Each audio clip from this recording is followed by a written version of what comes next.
if you're bodybuilding right, you should technically always be having a little bit more muscle each year and a little less fat each year. You know, I mean, we know that the more fat that you have, the more estrogen sensitive you're going to be. When your growth hormone levels are like constantly elevated, you're likely going to have insulin resistance with that. Sometimes there's nothing more motivating than self-loathing. And I mean, growth hormone and testosterone are kind of like relatively the more safer things that we can push on because they're bioidentical.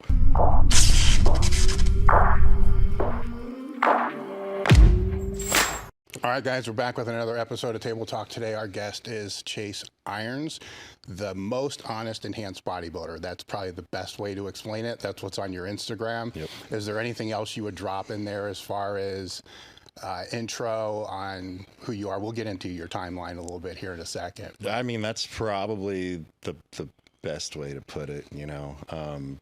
I guess we could put experimental. Brutally honest, we could probably add in there. Yeah, maybe almost too honest, I guess you could say. Can you get more honest than having it on your t-shirt? Yeah. Right now. Yeah. Just here's your sign. Yeah. You just got back from the Olympia, so how was that? Yeah, it was awesome. You know, I've been a few times, and this was the first time that I decided to actually like get a booth so that we had a home base to put all of our things down, because like the years in the past, like I go with like Vigorous Steve and Paul Barnett, and the years that we've gone in the past, it's just been like walking around in the crowd, carrying our water and our food and everything with us, and it was just kind of like my feet would start hurting and swelling, and I'm just like, this is you know, tough. So got a spot to chill, and it was great. So, you know, we'd be able to sit around and people knew where to find us instead of like walking through the crowd and, you know, being stuck in the crowd and just being like, hey, as people pass by, you know. But it was great, you know, having a spot to relax. How did it work with people like working in and out? You know, because there's only so many places to sit. Well, I mean, our spot was pretty. I mean, most of the time we were all standing anyway, but it's like there was some downtime where we just like sit down and, you know, eat a meal or whatever. But yeah, it really wasn't too bad. I mean, we had the little 10x10 spot had, you know, we fit a couch in it and 2 like big leather chairs, and so we had 3, 4, like 7 spots to sit, so it wasn't too bad. Yeah, that's definitely the way to do it, because the other way you're doing it, if you do find a place to sit down, it might be outside the expo, where they're selling chicken breasts or something. Well, there's that. The other spot was like we would like confiscate Scott McNally's spot. He'd have like a little podcast set up. We're like, we're gonna sit here for a little bit. But yeah, no, it was really good, and hopefully I can get another spot at the Arnold this next year, because I mean, I'm going there, so hopefully I'm not too late to get another booth spot. So. Well, if we jump back, so we're gonna go way back into your early childhood, right? So we gotta find some way like how this all blossomed into what it is now. Like, so it's somewhere something fucking was fucked up, right? Like, then we all come from that kind of crazy stuff. So come from a very small town in Oklahoma. Yes. Right. We were talking a little bit earlier, like 40 people or something. Oh like yeah, that. very small. So we don't need to get into all that, but I'm trying to look for when training came into your orbit, right? Okay, yeah. Or if not just the training, where the early, I'm very interested in early development. Okay. You know, so through your early years playing sports and stuff like that. Yeah. What did that look like? Well, my dad was a bodybuilder. Okay. He did that in the 80s. I was conceived on cycle,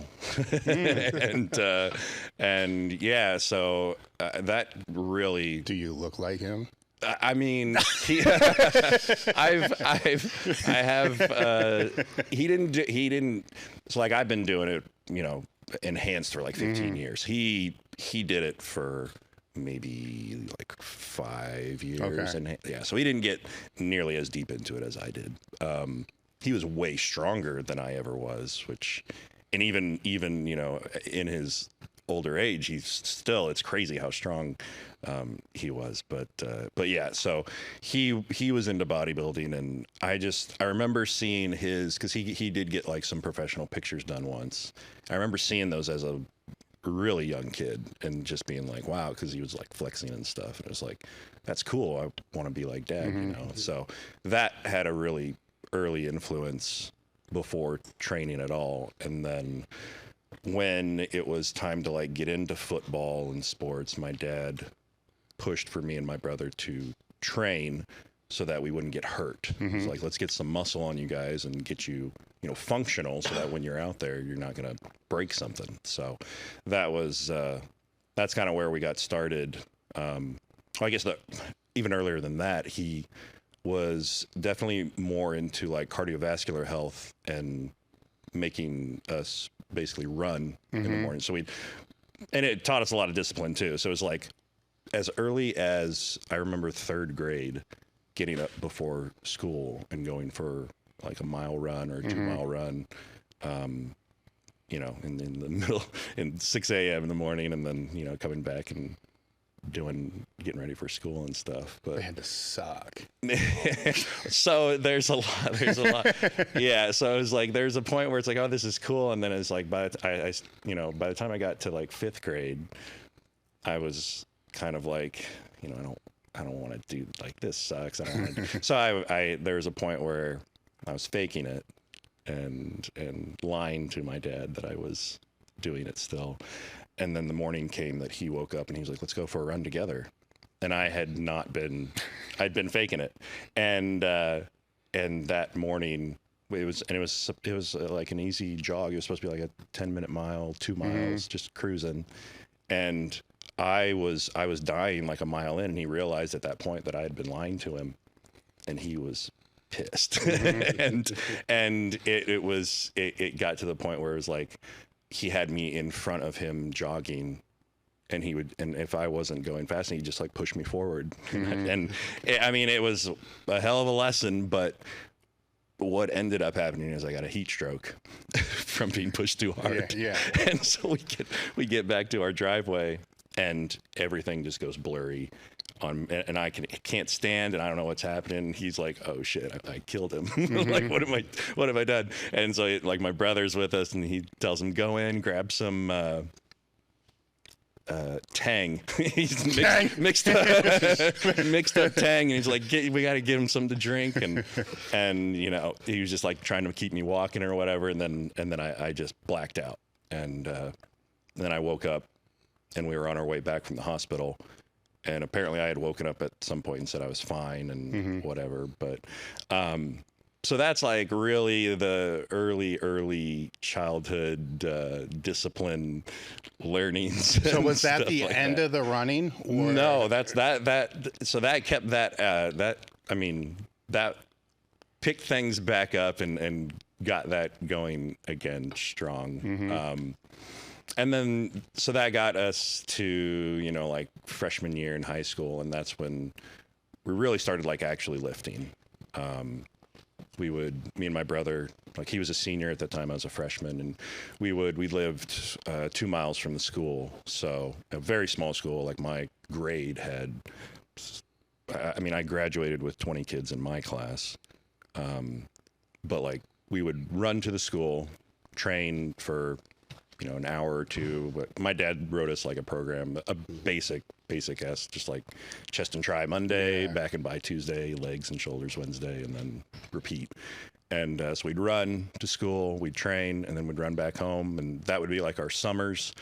And then, you know, eat as much as we could all day, and then, you know, have the school year and sports and all that. And so that was the early.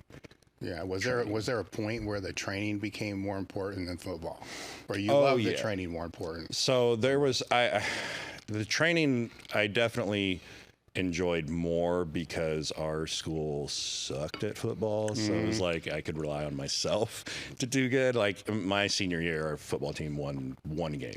And we were just like, this is awesome, we won. Yeah, because it was just a losing season every year of my high school. So I also wrestled, though. So I liked doing that because it was just me doing my own thing. So, but the training, it started to pick up when I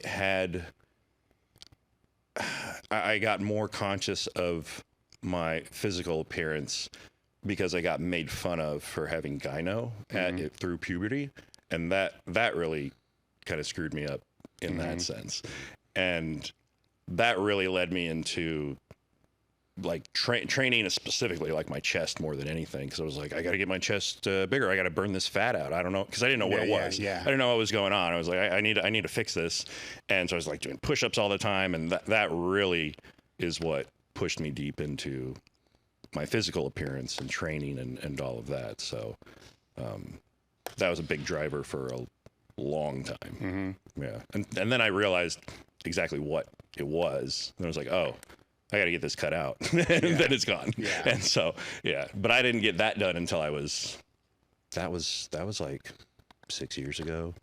So, yeah, when I was like 32, 33, something like that. So post high school, you went to college for a little bit. Was that in Oklahoma or was that in Chicago? Yeah, no, I went to OU. Okay. Yeah, in Oklahoma. I went there for, took 5 years to get a degree in health and exercise science. And, all through that, just focused on training. I've always had like a little bit of like running in the background, like a little, I don't know, that always just like kind of stuck with me.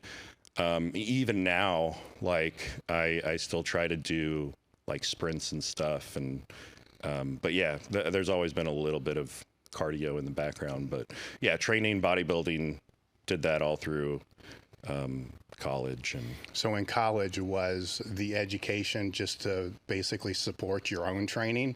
Pretty much, yeah. Okay. Yeah. I mean, the idea was like, I thought from high school, I thought I would go on to like physical therapy, because I thought that was more respectable than being just like a personal trainer. And I didn't connect the idea that physical therapists are basically mostly working with broken people, not like people that are like ready to go. Right. And it's mostly like old population and stuff like that. I don't know how I did not connect that until I was deep into college and, had already done a ton of prereqs for physical therapy, and then went and started like shadowing physical therapists, and I was like, this sucks. Like, we're doing these boring rehab exercises, and I didn't want anything to do with that. And I was just like, well, what am I going to do now? And went on and just like finished the degree, and I knew through like bodybuilding forums, because at that time like bodybuilding.com was kind of the thing where you would post stuff, and I was posting what I was doing on there and like my progress and stuff, and you'd find like online clients through that. And so I had one guy that I was working with, and he was like, when I was about to graduate, he was like, if you don't know, I didn't have any plans. Like, he was like, you could come up here in Chicago and, live out of my spare bedroom, and, we could do this one-on-one. And he had like just, gotten split up with his fiance because he was, out of shape and whatever. Like, well, he felt like that was the reason. But he was like, come up, train me. I'll take care of your bills or whatever. And, I'll get in shape, and you can see if you like Chicago or not. So, so I moved up, and, which was crazy because none of my friends thought I was going to. Well, I'm thinking from Oakland. I guess the college was a good little interim. Like there was only a few of my classmates that went to college, and only one other. My best friend, we both went to OU, and we roomed together the whole time. So it was like, while we were there, our last place that we were together when we were seniors, like he knew I had like this idea that I was gonna go to Chicago, but he didn't know that it was real. And it wasn't until I started like packing my car that he was like, wow, you're actually going to go do this thing. And I was just like, I mean, there's nothing here. There's nothing. I don't have any plans. I don't know what to do. And so I was like, so I went and trained that guy for 6 months, and he lost a ton of weight, lost like 60 pounds, and got in great shape. And once I was done working with him in that time period, I'd managed to get a girlfriend online that lived in the city, because he kind of lived out in the burbs, and moved in with her, and then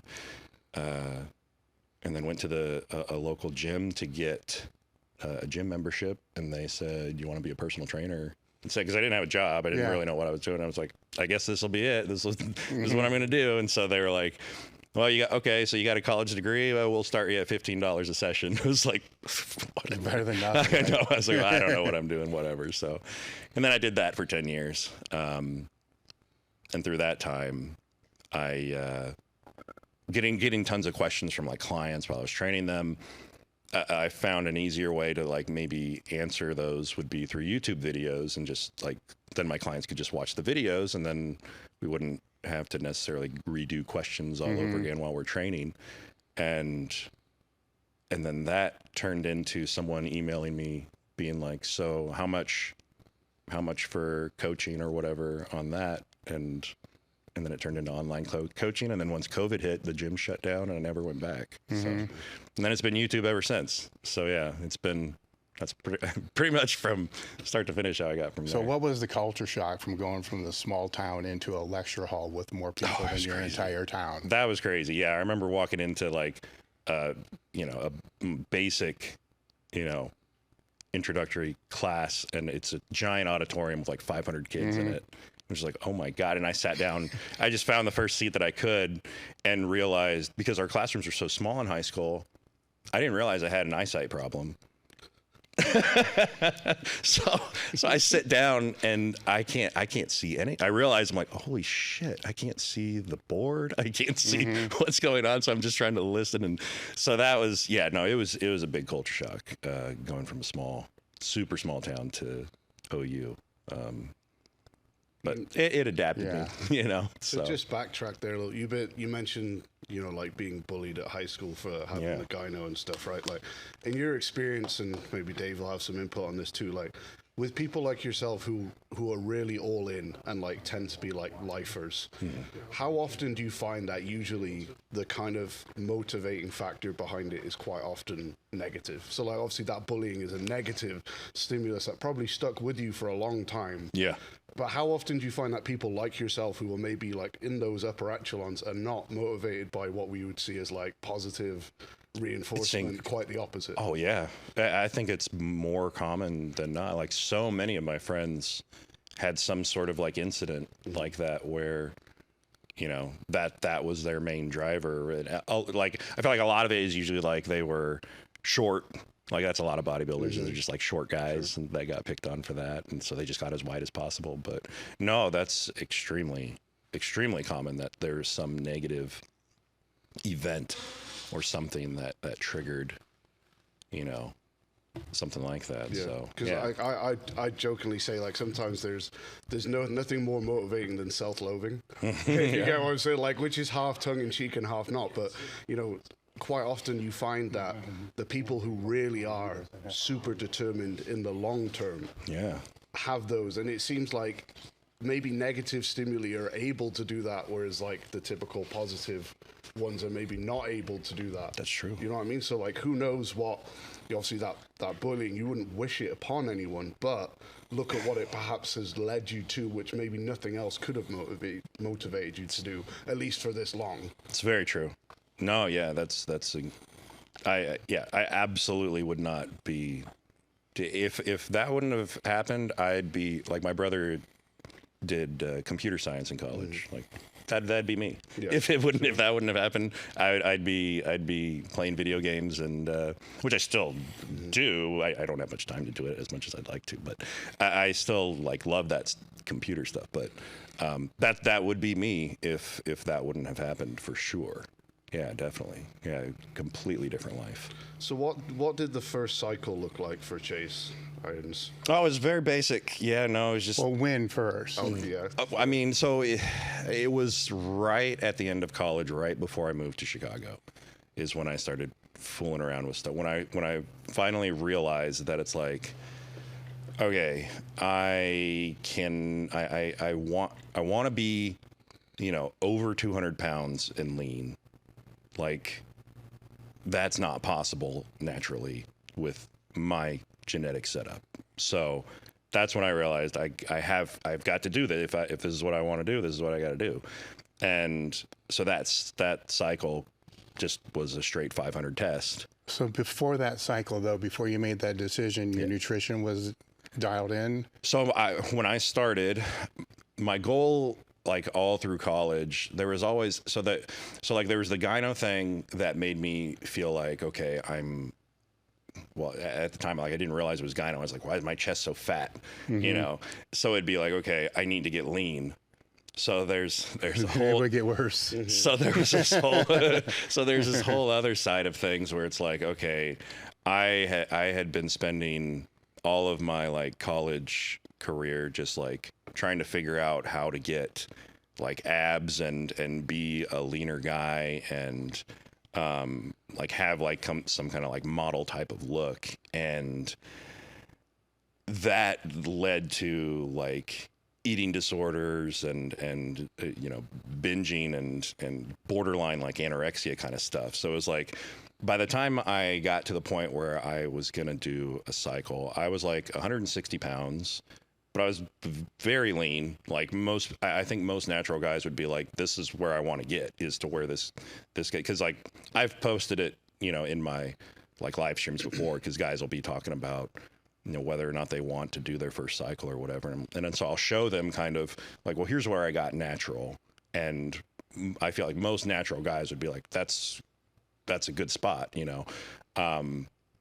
So I was very much on top of all of that before getting into that. However, it was tainted with, you know, eating disorders and that sort of thing. So,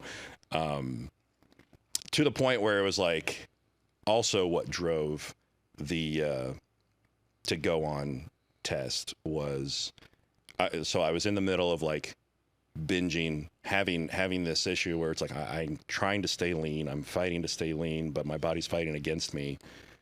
So I was like, and I know I want to be bigger, and from what I think test is gonna help keep me lean.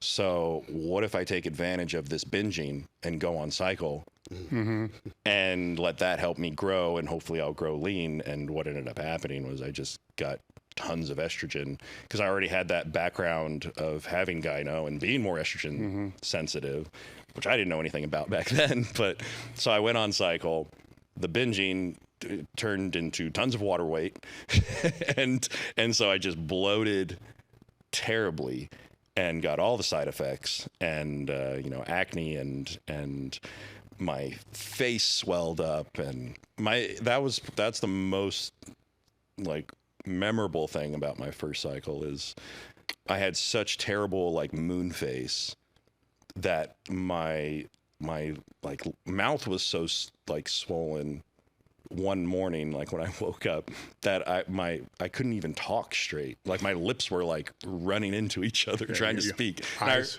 swole shut. I mean, it was just like everything was, but it was just like I really remember it because it was like that morning. I can't remember what, there was like a new video game came out or something. I went into GameStop that morning, and I remember I was trying to like ask the cashier for the game or whatever, and I couldn't even speak right. And I was like, whoa, what is happening to me? But yeah, so that was the first cycle, and how I kind of like fell into that, and it was not a good idea at all in how I did it. But like the only place that I like had to learn from was just random online forums and stuff. And I think even like bodybuilding.com had like a steroid section back then. So, but you know, most people would probably look at what you're doing now and think, oh yeah, well that guy has probably just got the genetic lottery where he's a hyper responder and gets no sides from anything, right? But and that's how he tolerates what he's doing now, when actually it seems like the polar opposite is true, if anything. It's really weird because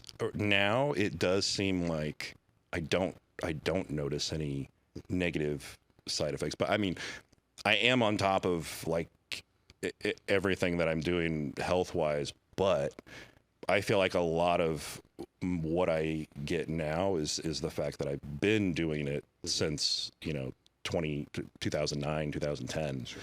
And there's definitely something to say for, you know, being adapted to his exogenous hormones coming in and just not affecting you the same. And that, like, I don't think I'm estrogen sensitive at all anymore. Sure. Like I rarely need to use an AI, and if I throw in something that does, you know, have an effect on my estrogen, whether it's like equipoise or primo, it typically crushes the hell out of my estrogen, which is it's crazy how things have changed, and that yeah, a lot of guys would have never guessed that my first cycles were just terrible, but I also had no idea on how to properly set things up and well, your story kind of plays into the, you know, the big question that will go through my mind all the time, and we've discussed it several times, is the PED education today net positive or net negative? Yeah. Right? Because there's way more.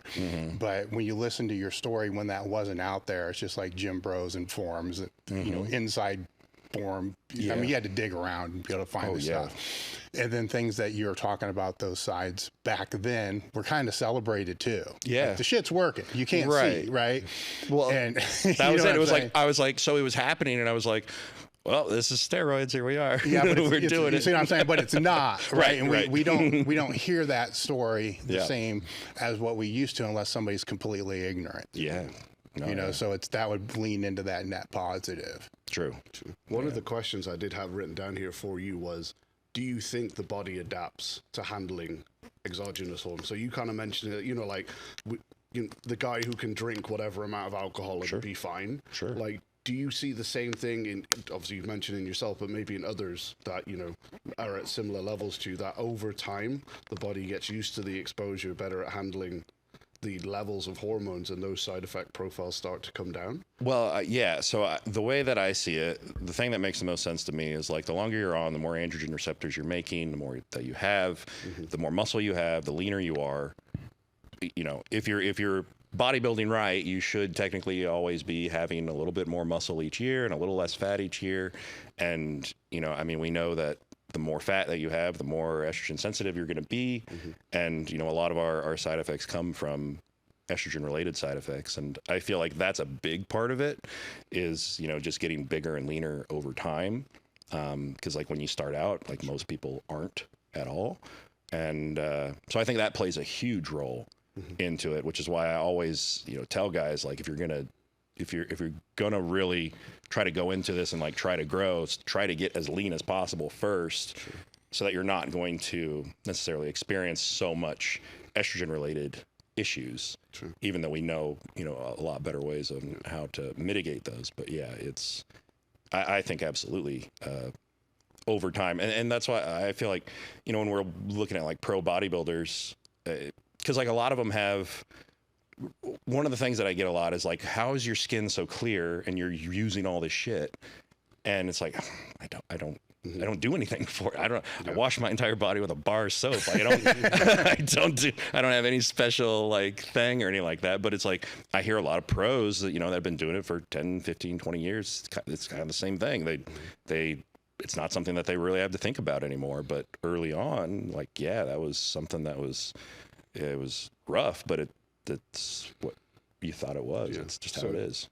In theory, if done right, you can almost create this kind of positive feedback loop where if you do it well and create more lean tissue and stay lean, you can tolerate more and more over time, and it can almost build naturally, which is the worst term to use there, I know, but yeah. I mean, that's definitely, you know, kind of what I try to tell people is like, I wouldn't necessarily expect things to go, you know, the way that things go for me now, but it's like, I've been doing it for 15 years at, you know, a higher, I wouldn't say a higher level, but just like, you know, I've been pushing it. I've been doing it. But it's another reason to say to people, don't look at what someone like you is doing, who is maybe at step E along the line, right?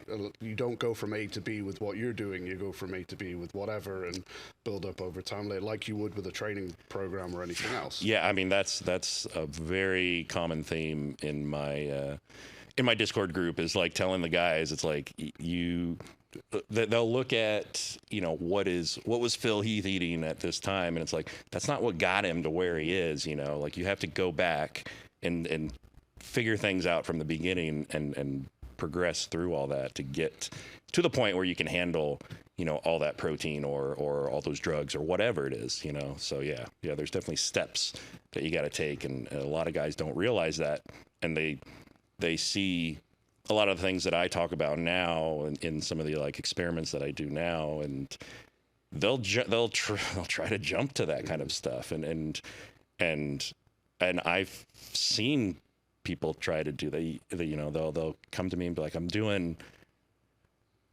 heard this guy the other day, talking about, he was like, I'm doing 2 grams of test and a gram of VQ and a gram of this, and he was 190 pounds. And I was just like, dude, no, this is not what I want, people doing. Like, you're not even close to being, ready for this kind of thing. So yeah, that's a big theme, is like, you got to start at the beginning, before you can get to this place. Today's episode is brought to you by First Detachment. Are you looking for a supplement brand that truly understands hardworking athletes? Look no further than First Detachment. I have known Justin Harris for pretty close to 2 decades. And if there's anybody that I trust with nutritional and supplement needs, it's Justin Harris. While I love all of their products, I'd suggest that you check out the Field Rations and WTH first.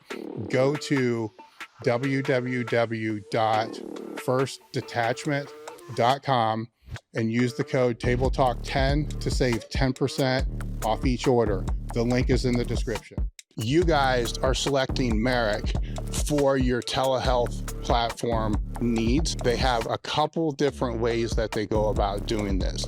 The first is through a self-selected experience. So there's a Table Talk panel, which is the full panel.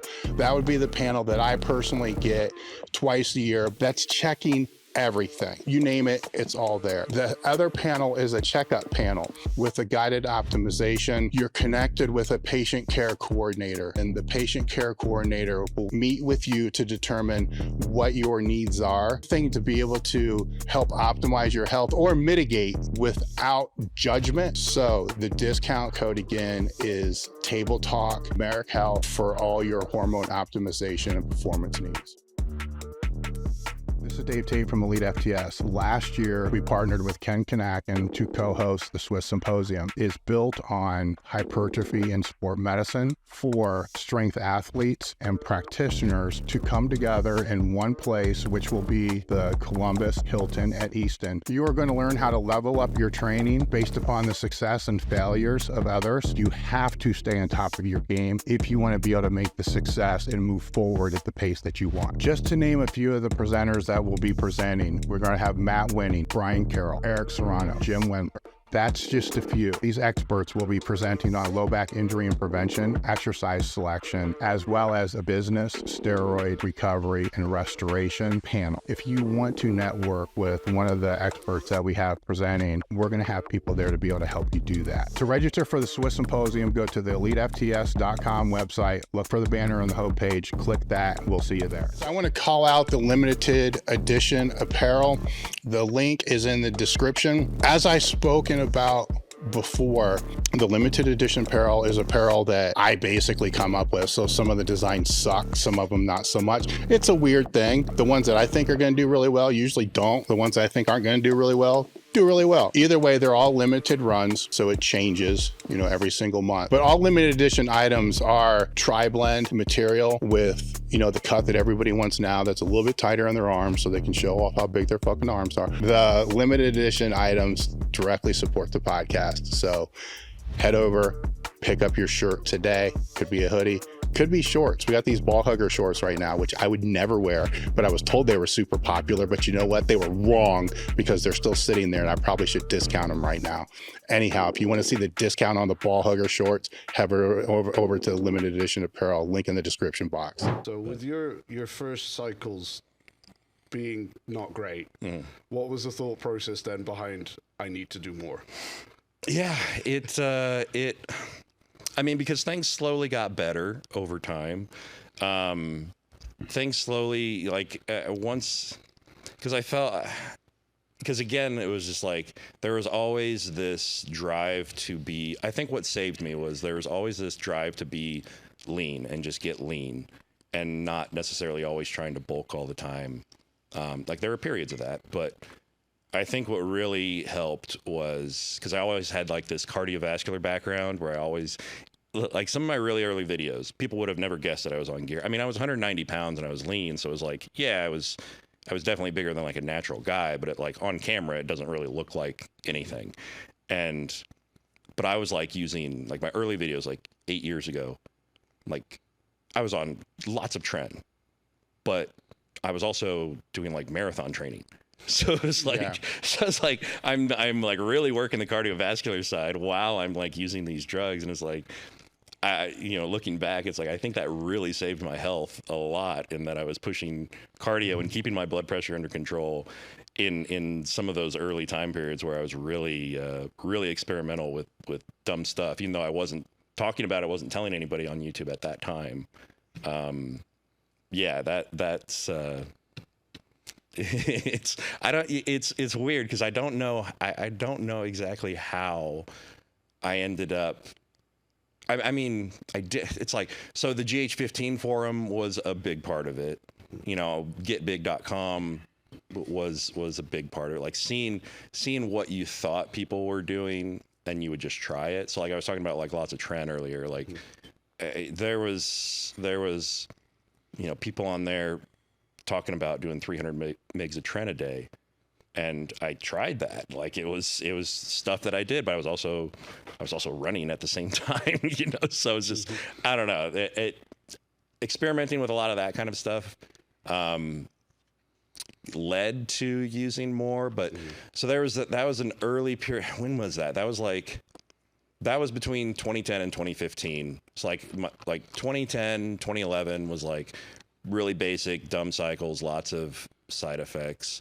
And then learned about the Get Big forums and GH15 around like 2012 to 2015-ish, and started experimenting with really big, dumb cycles, and getting side effects on some of them. But like the tren thing, like, I mean, the worst side effects was the sweating at night and waking up all the time to go pee, and going hypo every day at random times in the day, and but it was manageable, so it was kind of like, it's not that terrible.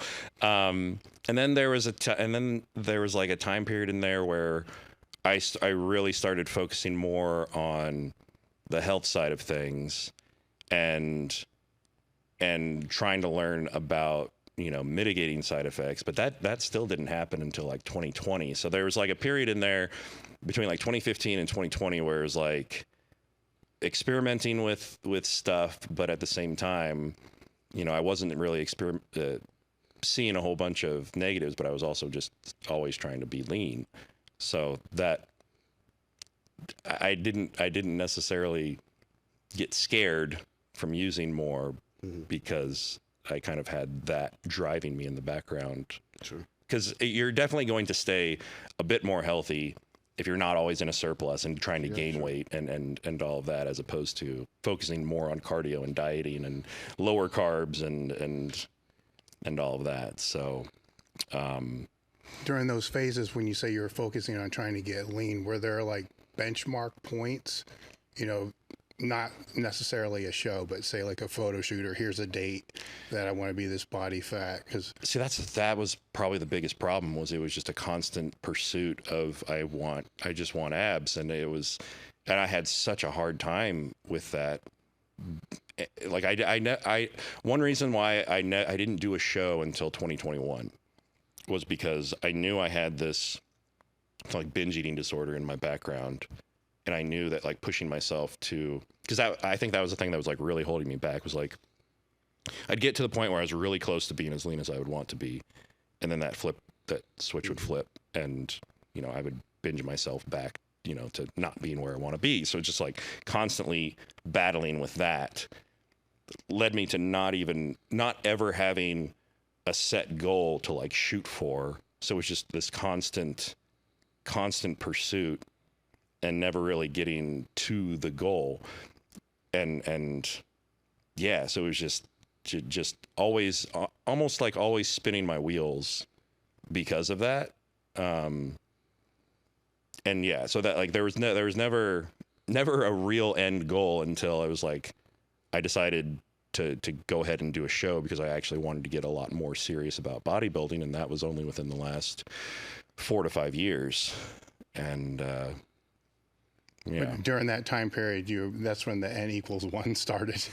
You know, so the experimenting with all that. So yeah. So right there around the like 2019 to 2022 was when it was really less for me. I spent a good 3 or 4 years there where it was less about the size of the cycles, and I was way more into looking at less is more and looking at you know, more of like safer use kind of stuff, and using, you know, ARBs and statins and stuff like that. And you know, at that time I was being coached by Jordan Peters, and he took me through my first show. And once that first show was over, there was another couple years there where, because that was 2021. I didn't start really pushing and doing what people kind of like really know me for now until the end of 2023. So, you know, it really hasn't been a whole lot of time, which is like you guys saw me initially at Swiss in 2023, and that was like towards the end of the first year of like really doing nutty stuff. 'Cause like in 2022, well, around the whole pandemic thing is like I was seeing a lot of people die, like seeing, you know, professional bodybuilders pass away that I looked up to, and that scared the hell out of me. And so like in 2022, I took the entire year off from all steroids. And, you know, at that time I was like, at the start of 2022, I was 270 pounds, and George Peterson and Cedric McMillan passed away. And then I was like, all right, I'm going to just step back for a little bit, just stop taking, you know, drop my testos down to a real TRT dose, which it was like, I was shooting like 0.5 mil every other week, like just because mostly I would just forget, and I just didn't care anymore.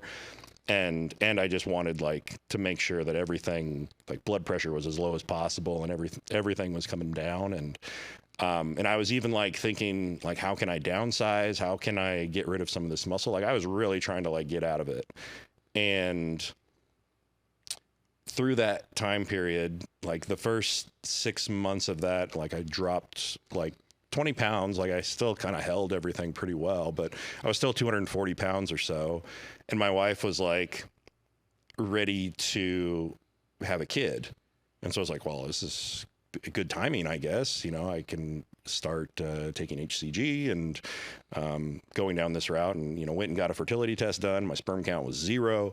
And so I was like, okay, I get to learn how to do this now. So figured that whole thing out, and, you know, started taking FSH and HCG, and got my sperm count back to like 9 million by like November at the end of 2022.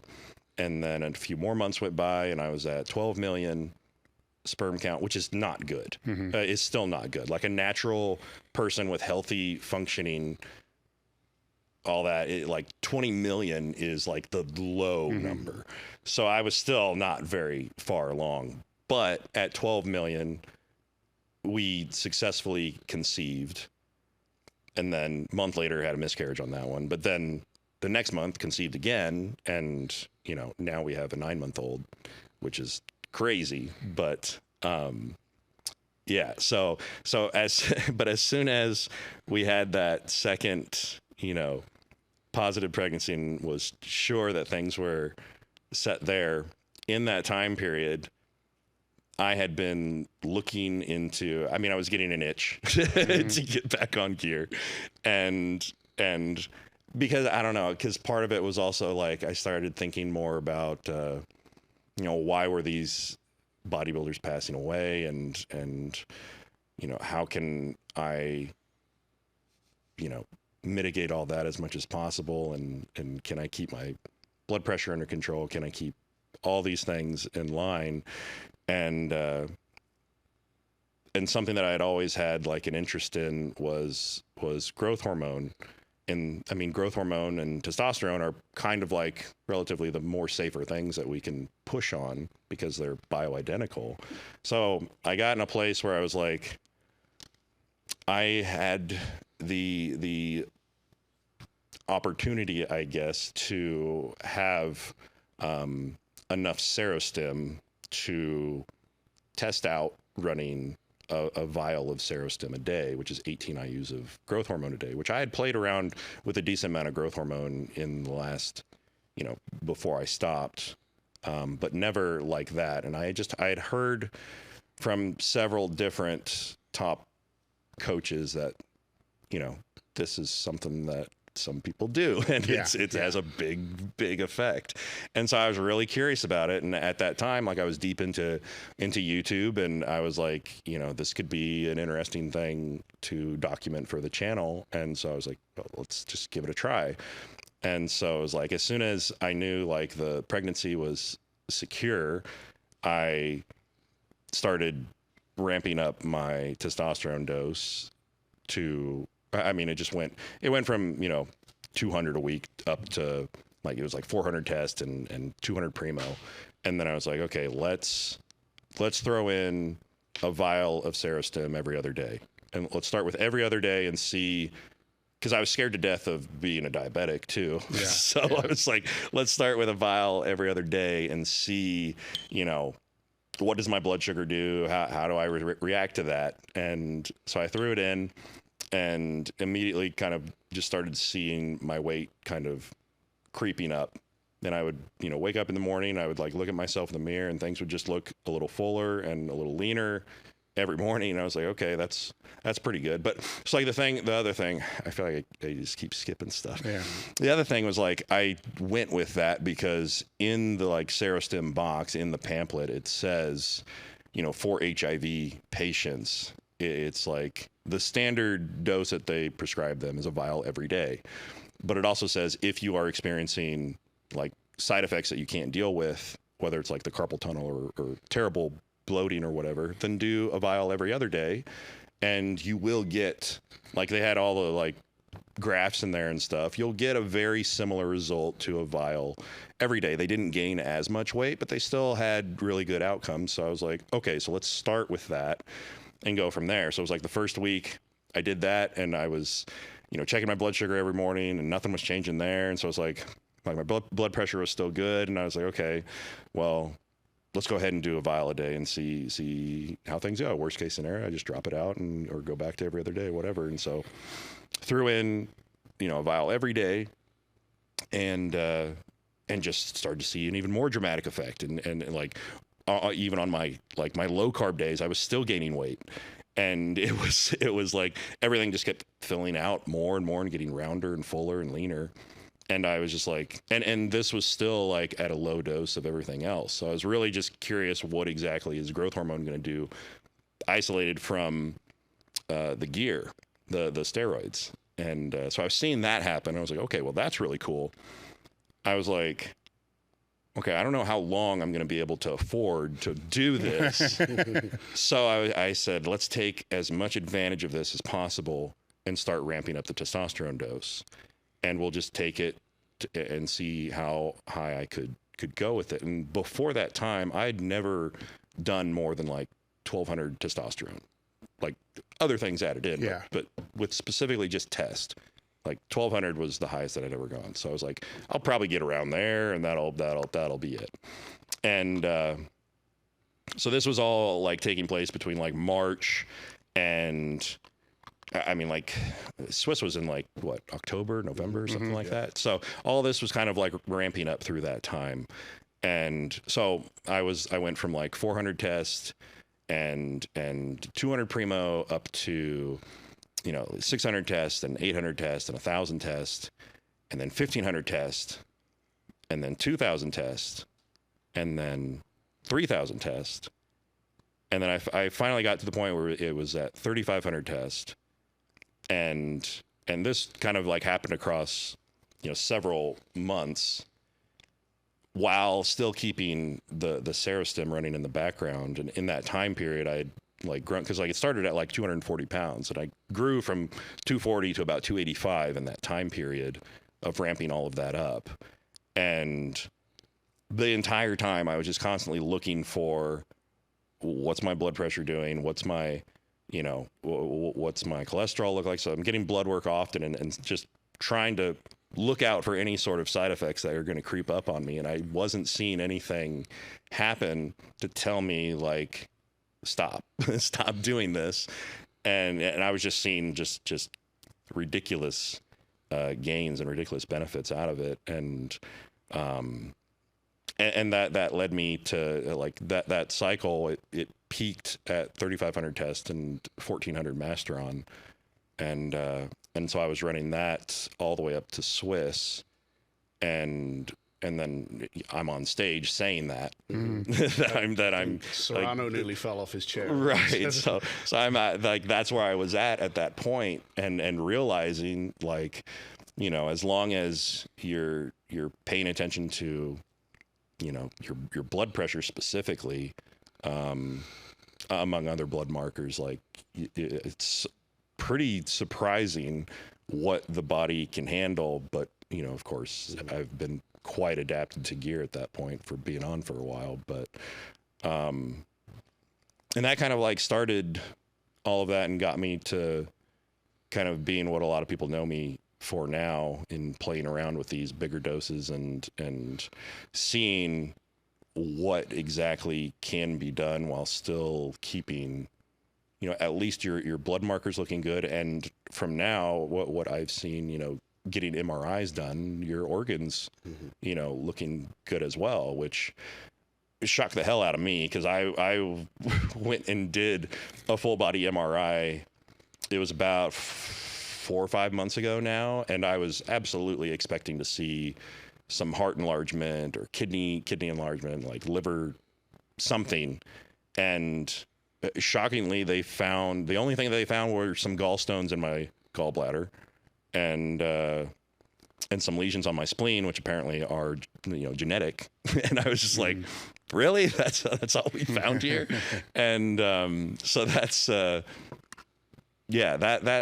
like 2023 was really like the first year that I really started going hard on these cycles, and I feel like a big part of kind of what drove that as well was like, if I can do this, with good blood pressure, good blood work, why can't we get guys, on their 500 tests, less than a gram of gear, keeping them healthy as well? Because I feel like if I would have known a lot more back then what I know now, my first cycles would have been a hell of a lot more enjoyable, and so helping other people get their first cycles a lot more enjoyable.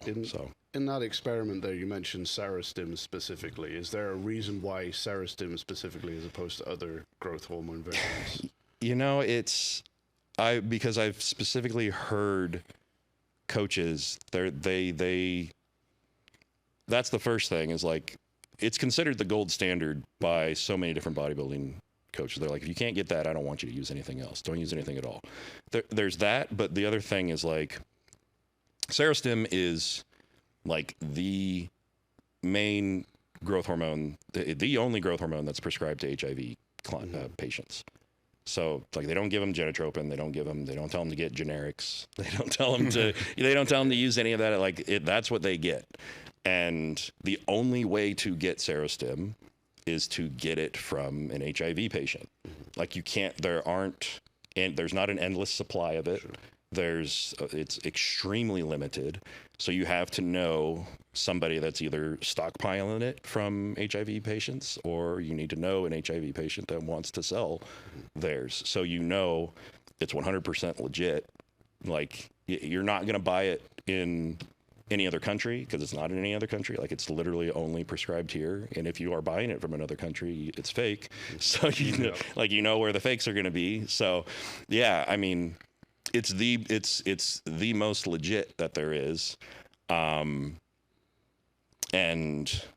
I mean, like another common thing that I heard, I looked up to John Meadows a lot, and one of his pretty well-known sayings is the difference between an amateur and a pro is a vial of Serostim a day.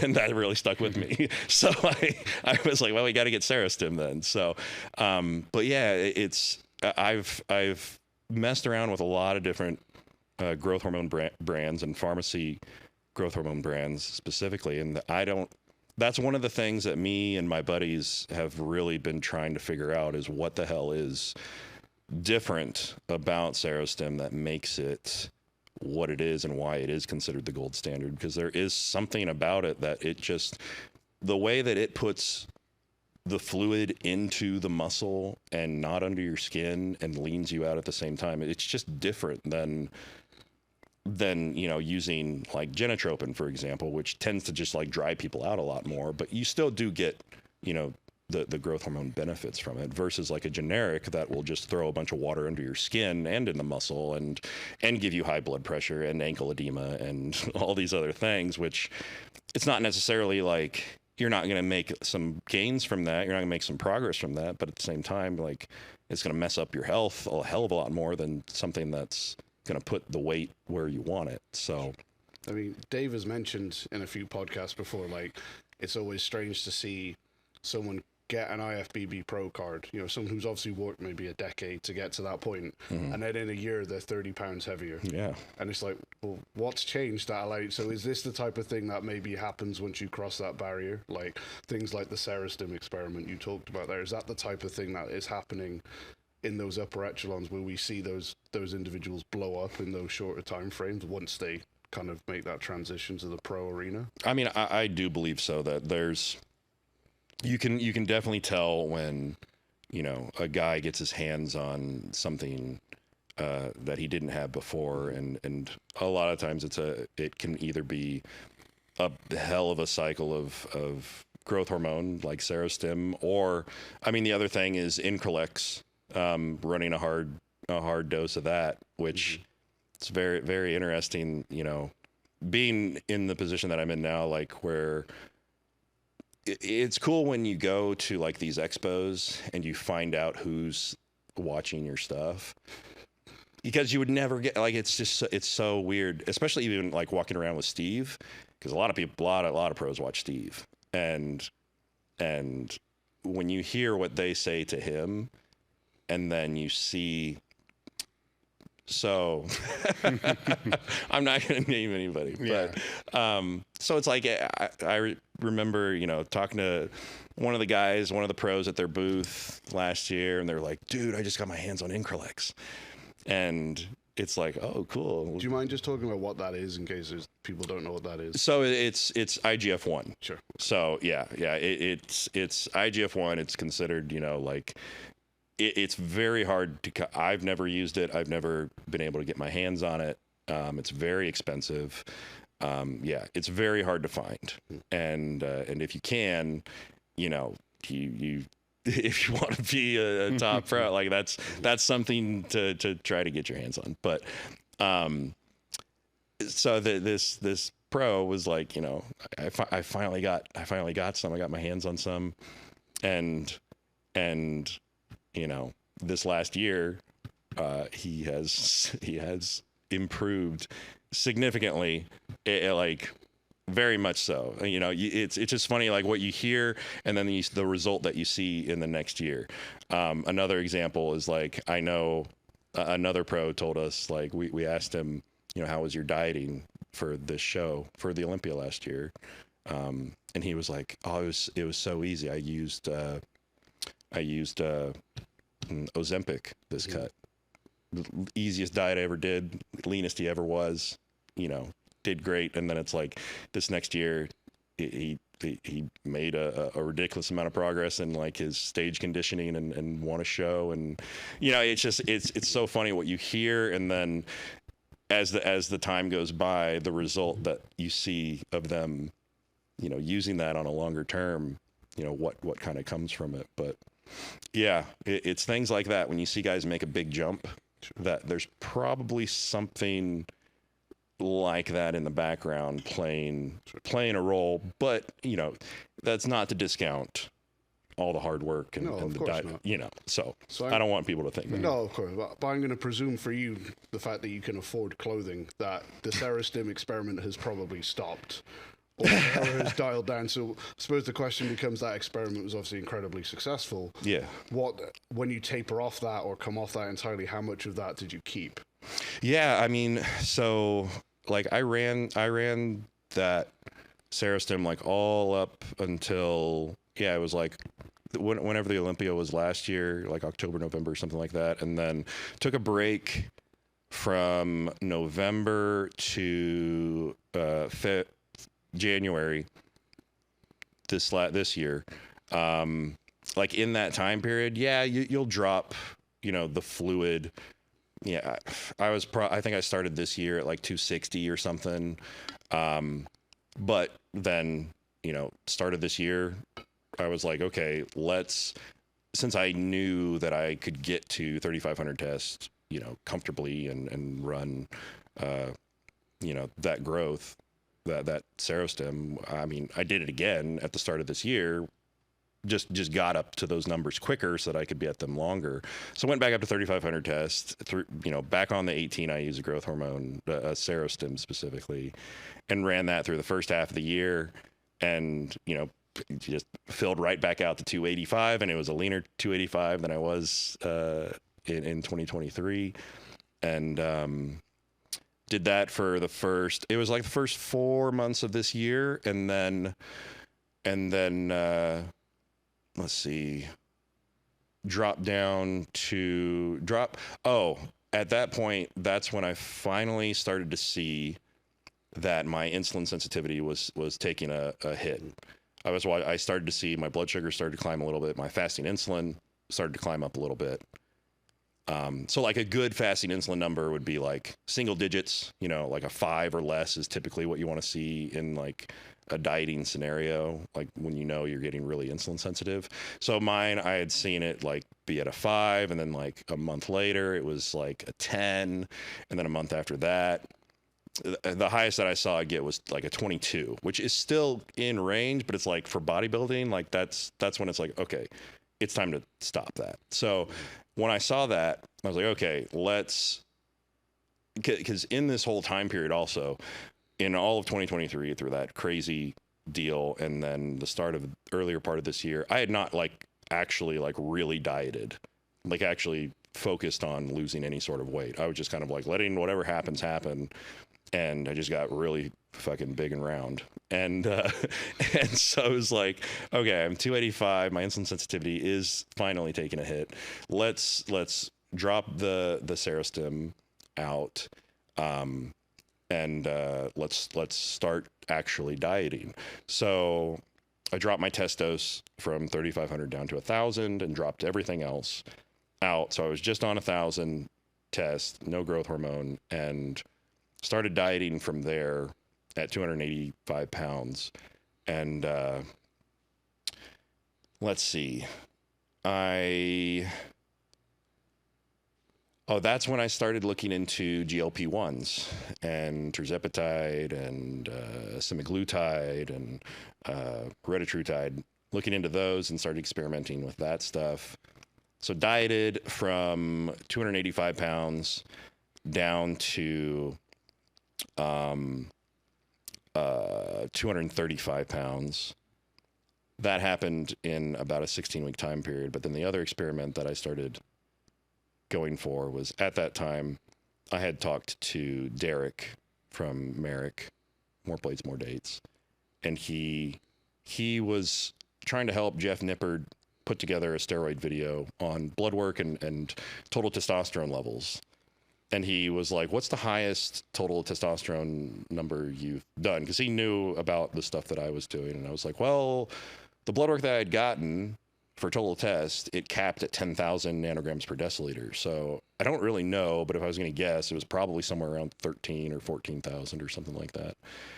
And he was like, okay, well, he's like, I'll I'll hook you up with Jeff, and you can send him, you know, that test, because the test just literally had like the greater than sign, 10,000.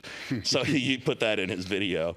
But so then in talking to him, I was like, he said, we do have a total testosterone test that goes beyond that. He was like, whenever you start, you know, if you decide to ramp back up your test dose, like we could test you and see, you know, how high it actually gets. And I was like, do you think there's like a cap on that one? Like maybe at like 20,000 or something? He was like, I don't really know. We've never seen, the highest that he had ever seen on their test was like 17,000. So I was like, I guess I could test that out. We can see how high it goes. Challenge accepted. Yeah. So at that point, that's when I was like on 1,000 tests, and I decided I wanted to try that. And so through that 16 weeks there, well, I guess that wasn't 16 weeks. That GLP-1 cut a shitload of weight off of me fast. It was insane. So it was more like 8 weeks. I went from 285 down to 235. It was insane. But in that time, I was also ramping up my test dose. So by the time we got to 235 pounds, I think I was only on 3,000 tests at that point. And my nanograms per deciliter were coming back at like 10,000 or so around, at that point. And, man, I'm starting to realize I was doing a lot of different experiments going through this. Because at that point, so I ended that cut with the GLP-1, and then I was like, another idea came up where it's like, oh, there's this new growth hormone that came out that's long acting. It's called Ingenla. Like Pfizer is replacing genotropin with it. Nobody's used it. Nobody's really tested it. Why not, right? So I was like, well, shit. Okay, I've been off growth hormone for all this time. My insulin sensitivity levels, like my fasting insulin's a 3 now. I was like, this is the perfect time to try it. And you know, it's interesting, like being in my position, I get sources that are like, test this out for me. So somebody gave me a bunch of Ingenla, and they're like, let's see if it's worth anything. What do they define by long acting? So this new growth hormone, you're supposed to, so it's made for kids and bone growth, like their height, if they have like a height deficiency. And you know, with genotropin, they would have to take it daily, and people don't like shots. So they took growth hormone and like basically fused it with HCG so that it has a week-long half-life. So they do 1 shot a week, and apparently get the same result. So I was like, well, that's interesting. Let's see, let's see how if it lasts a week in your system, and let's see what kind of GH serum numbers we can get out of it. So, because like I had done plenty of testing on, you know, a vial of Serostim a day, and knew that on that dose you would get back like a 50 nanogram per milliliter, I think is what GH serum scores are. You would get about a 50, like a 45 to a 50 on that. So I was like, okay, well, let's see, you know, how this Ingenla matches up. And so through a couple different, you know, weeks of doing that. So I spent that 8 weeks cutting down. Then I spent 8 weeks on that, kind of like bulking back up a little bit, while still using the GLP-1. So bulking on a GLP-1, which was another cool thing. I mean, it's cool because you just stay leaner, and you can't eat as much.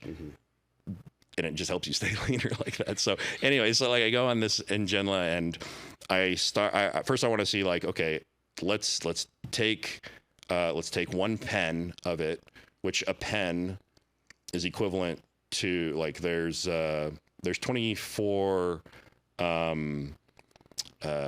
milligrams, which times 3 is 72. Yeah, so it's 72 IU pen. So you take 1 pen, and that's supposed to be equivalent to 10 IUs a day. Okay, and it's supposed to spread it out in the entire week.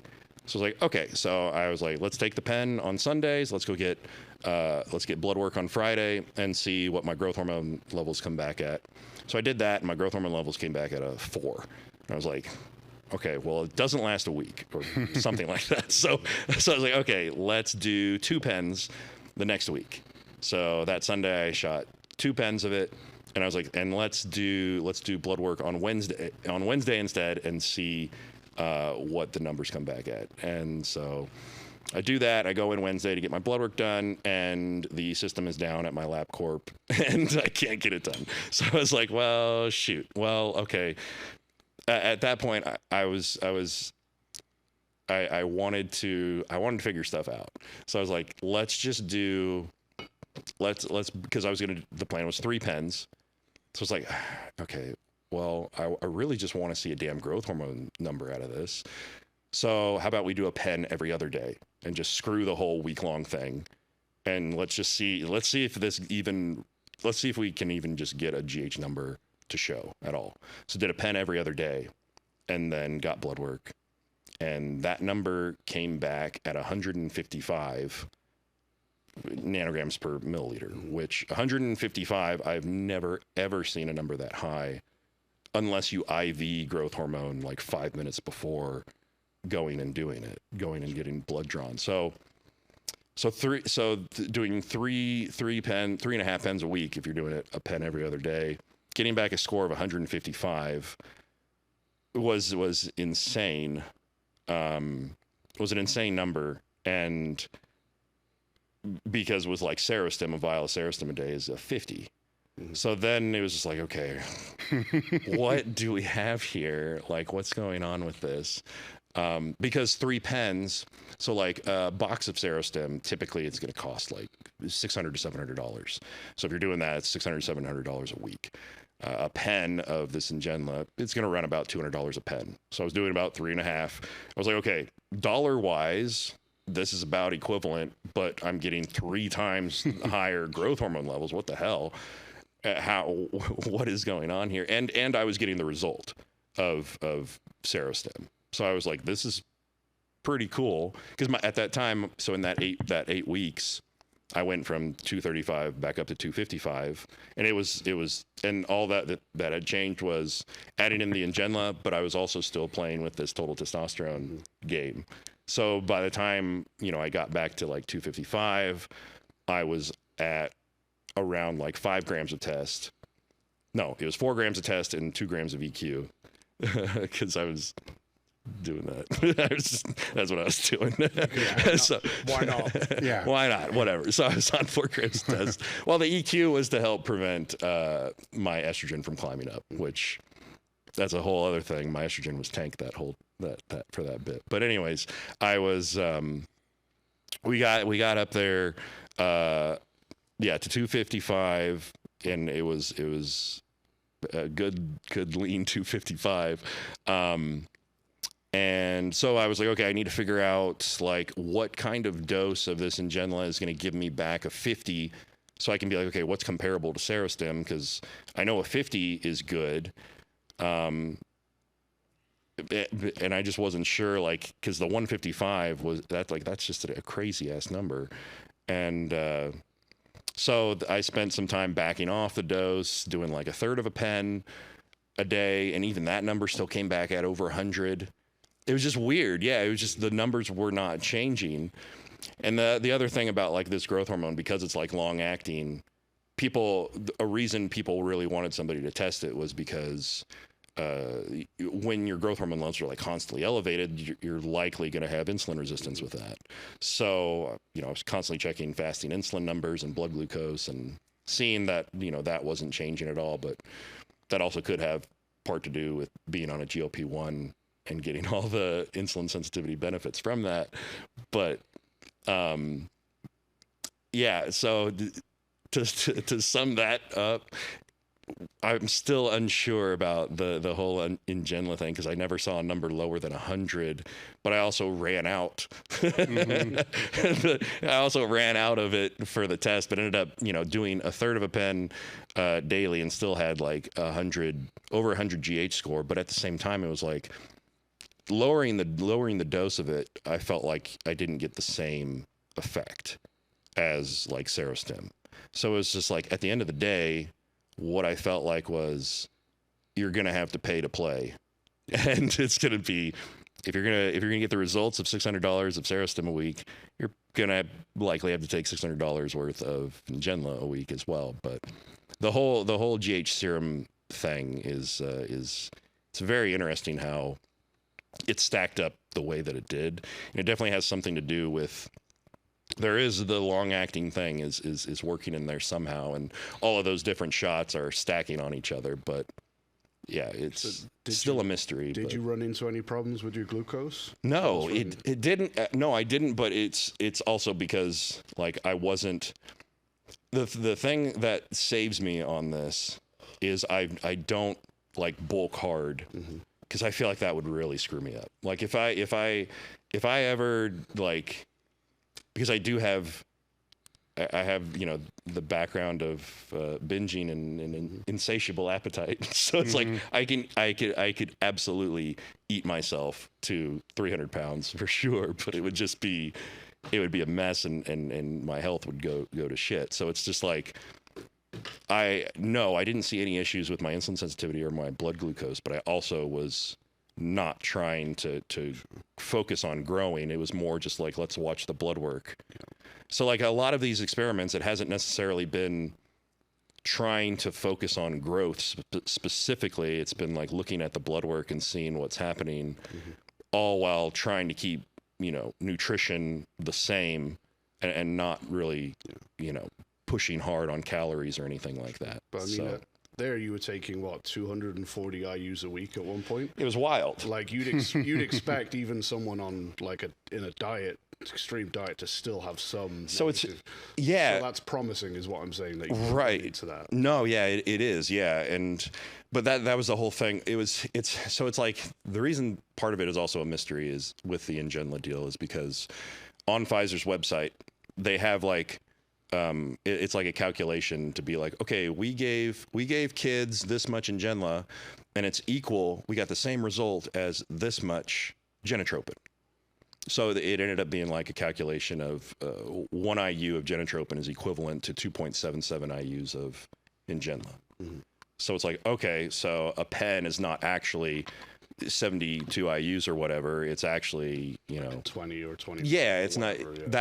That was the impression of it. So that's what I was like really trying to test, is be like, okay, is this actually the way it is? Because if so, then yeah, it's really not that great of a deal money wise.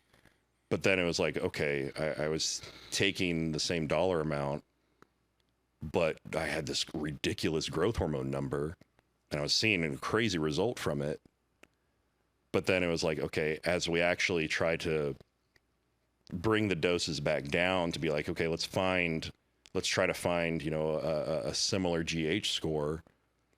The result wasn't showing up anymore. So it's kind of like, I don't know how that's going to work out. So more testing needs to be done. I know a lot of people that are trying it out now and getting blood work on it and trying to figure out more numbers and things behind that, because it is very, very new. It literally, people have just started learning about it this last year. But so that goes back to, by the time the Ngenla thing was done, I was at 4 grams of test and 2 grams of EQ, and through all the blood works, I had realized my estrogen had been tanked for 2 months, and I was like, okay, screw this EQ. So I swapped out the 2 grams of EQ for 2 grams of test. And so then I was at 6 grams of test, nothing else, no growth hormone. And the goal was to just, let's hold that for 4 weeks and give myself time for my levels to come up and go get blood work done and see if it's over 20,000. Because it should be pretty close at that point. Because like 3 grams is like around 10. So as long as, I mean, I know it's not linear, but as long as it's close, it'll be close, but I wasn't sure.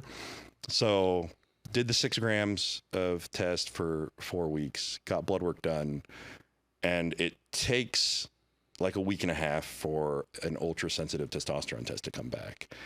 So I was like, I don't know exactly if that was going to be enough. And my last ditch effort game plan before was like, I'm gonna use test suspension one more week after to like really juice the numbers and just so I guarantee to like get it at least. But I didn't have any. Like the source that I was trying to get it from, he didn't ship it in time, and I didn't have it. So I was like, well, what the hell am I going to do? Like, because at that point I'd been on cycle for longer than I wanted to be. I'd been pushing this for longer than I wanted to be, which was like 3 weeks ago. Ended like 3 weeks ago, and so I was like, all right, well, this last week, because I still hadn't seen the numbers, still didn't know. I was like, let's just do, because I have basically 10 spots on my body that are really good spots to inject. That they can all handle 3 mils, no problem. And I was able, you know, in a 3 mil shot, if you use a test, so there's an ester called isocaproate that you can make at 400 milligrams per milliliter. So I put 1 mil of that in there. And then the rest of the syringe would be 250 sip. So if you got 400 there, you got 250, that's 900. And then a syringe has that little half inch.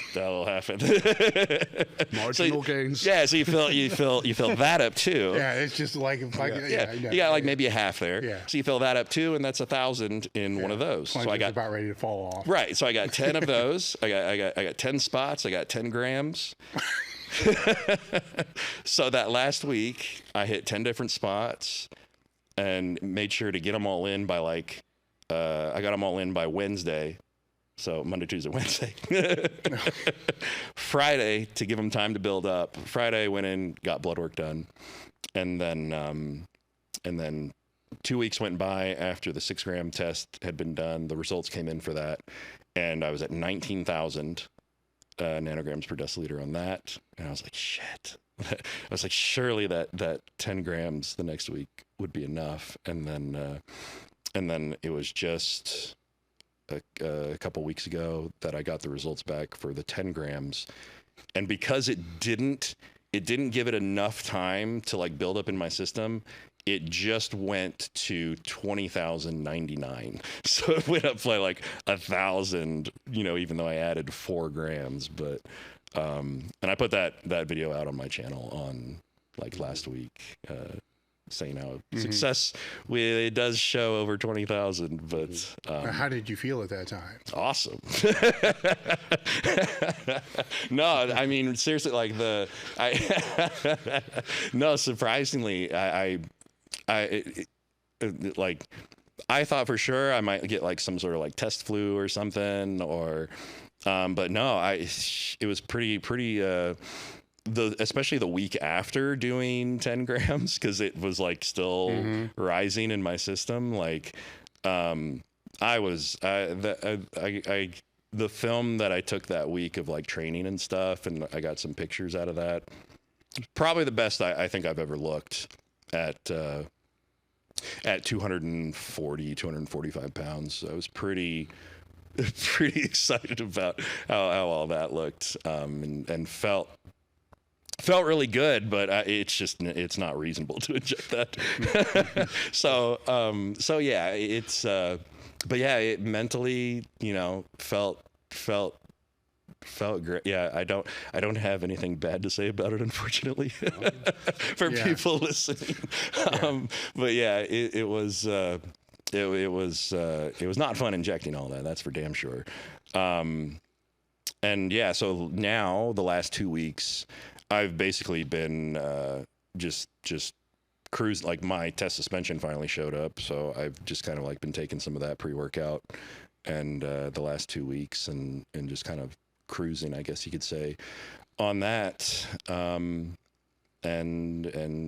now that the Olympia's finally passed, because like part of all this was also kind of like getting juiced up for the booth and all of that, which, you know, is dumb, but it is what it is. Part of the game. Yeah, it's part of it. So when you're dealing with dosages like 4 grams, 2 grams, whatever, how do you judge the diminishing returns profile? Like, so like say your goal next is going to be to get bigger or whatever. Yeah. You know, as you're ramping up those dosages, how do you make the decision like more is needed, more is definitely worth the squeeze, etc.? Or is it just a case of, I know I can handle X, so I'll just do X, if that makes sense? Or is there a kind of thought process to it where you kind of determining, can I last this long on it, a certain dose or whatever? Yeah, well, so it's just like, the thing that,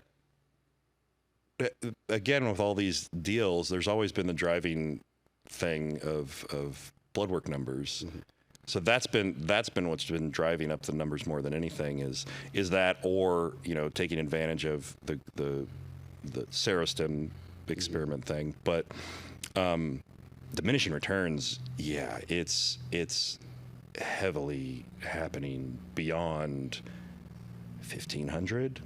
Like it's yeah, it's not, it's there's, yeah, you definitely notice stuff up to about 1,000, 1,500, and everything beyond that is just, I mean, it's so marginal, and at that point it's you can't even tell that you're doing more, except, you know, you've just got more sore spots on your body than anything. So yeah, it's absolutely not worth doing that unless you're doing some sort of experiment for YouTube, you know. So it's really not. But I mean, yeah, like that's the thing that a lot of people don't get is like, I wouldn't keep raising those doses if I saw a serious negative thing happening, you know, with regard, because like I was with that testosterone deal, like I was getting blood work done weekly at that point on the Ngenla thing. I was getting blood work every Friday, you know, every week to see what's going on and making sure that, you know, everything's okay and that I feel fine. I was getting, you know, blood pressure checked often and making sure, like when I was at the peak of like the testosterone stuff, like when I was on the 6 grams of test, my blood pressure was like as high as I would want to see it, which is like 125/85, which, I mean, and for a lot of people, they're like, that's good, like, which it is, but it's just kind of like when I'm on like a normal dose, like my blood pressure, I keep it around like 110/70, so, or less. Like I've seen it 105/60, you know. And I feel like that's what really saved. And I watch my resting heart rate, my sleeping heart rate. You know, when I'm at those peak dosages, like I don't want to see it over 70. And when I'm like on normal doses, it's usually in the 50s. So it's like I pay attention to all of that and make sure it's like, if I see something that's going to go, you know, if it's going to take my blood pressure to 150/110 or something, like I'm not going to do it. I'll just be like, this is it's not worth my health, you know, that much to do that. Or, you know, if blood sugar is climbing up, or like my fasting insulin, like as soon as I saw it go, you know, to the top of the range, I was like, okay, yeah, that's too much, and it ended the growth hormone, you know. So it's just and I feel like that's the problem, that a lot of people don't, they don't, they get their blood work, but then they don't do anything about it. Sure. They'll be like, okay, that's where it's at. Let's just keep going. So, I mean, yeah, I that's one thing I feel a lot of people don't realize is I track all this stuff, and it's mostly to see, like, is it time to back off? Is it time to take a break and let things, you know, get back to normal or whatever? And I have very, like, strict numbers on where I'll allow it to go. Because yeah, it's just. Is that with mitigating agents? Oh yeah. Oh yeah. Yeah. So like with like the most blood pressure meds that I would take, you know, which I haven't yet. I haven't needed to use like all 4 routes. So it's like you've got your ARB, you've got a beta blocker, you've got a diuretic, and then you got a calcium channel blocker.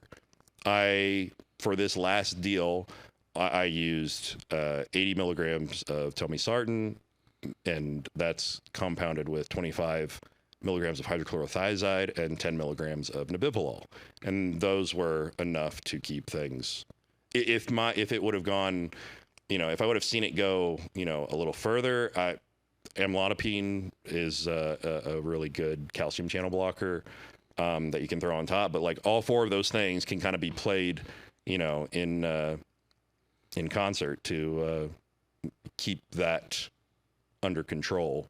But yeah, I've never had to use all 4 at the same time. So but I do also like that it's those are in play, but I'm also like doing daily fasted cardio. You know, I do HIIT cardio all the time, and again, it's like I'm not eating in a caloric surplus to excess, you know, and that, like I said, all those things really kind of save a lot of health risks. So if we're talking staying healthy and mitigation, yeah, tell us the story about your nose.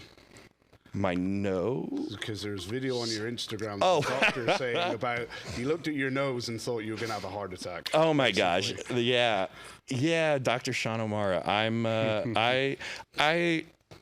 that is, it's interesting. So something I've been really looking at lately is visceral fat, and all through this, that's also been something that I've been researching a bit, and I got an MRI done through Prenuvo, and that was one of the things that I was really curious about. Was number one was my organ health and to see, you know, how all that looked, but I was also curious to see how much visceral fat I had potentially built, because I definitely know that, you know, when I was 10 years ago, I could definitely do a way better vacuum than what I could do now, for sure.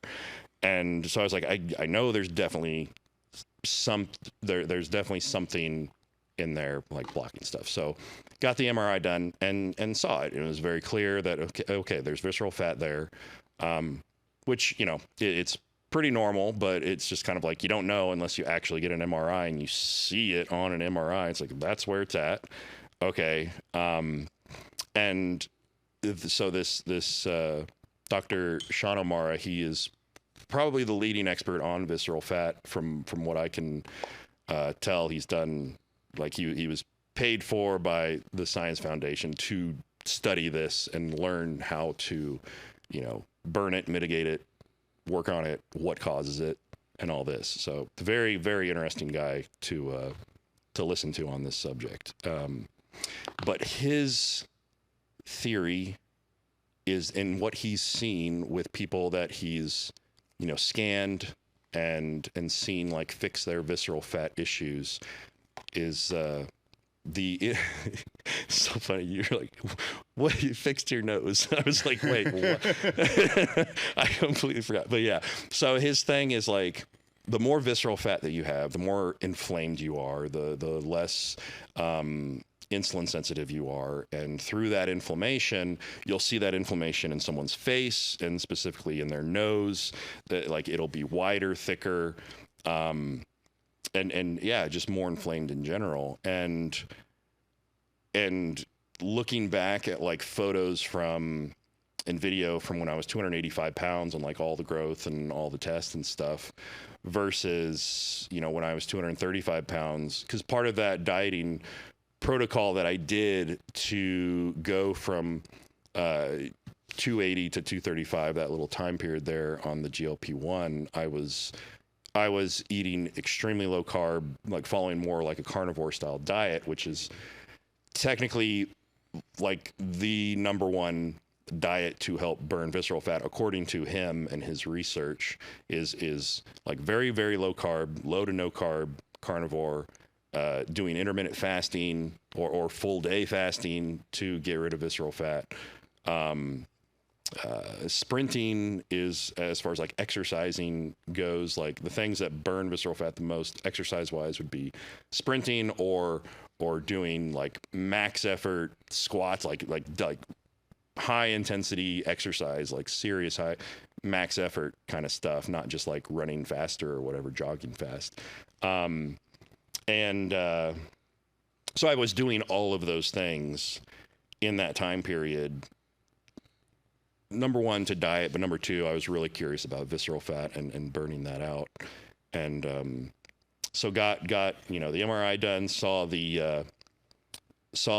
in there, saw the visceral fat in there, and I had been going through that and reached out to him and told him after that time period, like, hey, I you know, love your stuff. This is what I've done so far with, you know, the stuff you talk about. And I was like, I didn't get an MRI when I was 280 pounds, but it probably would have looked a whole lot worse.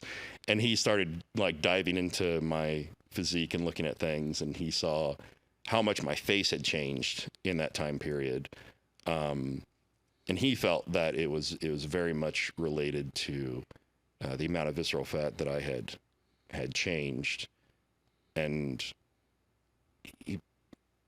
he probably didn't realize the difference in the amount of growth hormone going on and testosterone and everything else, but he has seen that in a lot of natural clients, in how their face changes and how their nose changes. And so I'm still pursuing visceral fat changes, and just got an MRI done last week. Yeah. And unfortunately, they did the scan all wrong, and it wasn't very clear. You can kind of tell that there's definitely some more that was lost, but I got to go get another one done to get a more clear image that would be worthy of making a video on. But yeah, that's what that was all about. Was he was looking at my facial structure and my nose specifically, from when I was, 280 pounds, and my insulin sensitivity at that time, that's why I stopped. It was bad, and I guarantee I did have a serious amount of visceral fat, being that big. And because you could just see it in my waist, like it was very thick. But that's what that was all about. Do you think, so do you think then the visceral fat, alongside the growth hormone usage and the actual organ growth is another player in why we're seeing bodybuilders' waists bigger and the vacuums getting less tight and so on and so forth? That's something that I've really been thinking about and looking into a lot in reasons why I think the waists and things look the way that they do is, I don't think that it's organ growth, because if anybody's organs are going to be bigger, they're going to be mine. And so I have not seen that. All of those are definitely still the same size, but I do absolutely think that it has to do with visceral fat growth. And it's really interesting, like older bodybuilders and their leg size and how it kind of deteriorates over time. And we're like, well, it's just old age, Well, what's really interesting is when they do these MRI scans and see how much visceral fat these people have, the more visceral fat that they had in their abdomen, the more fat marbling they had in their quads, because they would do an MRI of their quads as well, and you would see that it looks more like a ribeye, mm-hmm. instead of, and then they would scan people that had no visceral fat, and then they would look at their legs, and it would be like a filet mignon, like there'd be no fat marbling in it. And it's like, okay, if we've got these older bodybuilders that, have bigger waists and smaller legs, it's like, is it because they're like developing more visceral fat and more fat in their legs, and they're not popping as much, mm-hmm. and they're not able to grow them as much? Because that's kind of like another one of Sean's like ideas is the less visceral fat you have, the more anabolic you're going to be, but because you're more insulin sensitive. But at the same time, it's like you don't have, your body's not fighting that inflammation that visceral fat puts off. So it's just a lot of things that are getting really interesting in that regard. Because it's like also, the older we get, I feel like the less intense that we train. And if you're training less intense because you're scared of getting hurt, you're not getting that stimulus that's going to burn visceral fat. Mm-hmm. And you're certainly not out doing sprints as a bodybuilder, because that's something that like I just started doing a few months ago, because I realized like I had intentionally never sprinted, because it's like, why would I sprint? I'm going to pull a hamstring, mm-hmm. like guaranteed. I don't want to do that. So like I hadn't sprinted in, I don't even know, like a decade at least.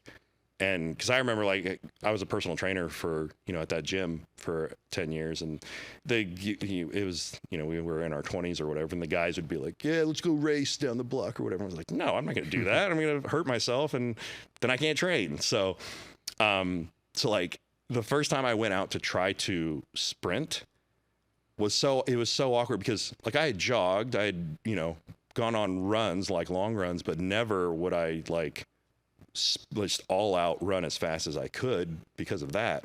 So when I went to go do it, I felt so like my mechanical movements were so awkward.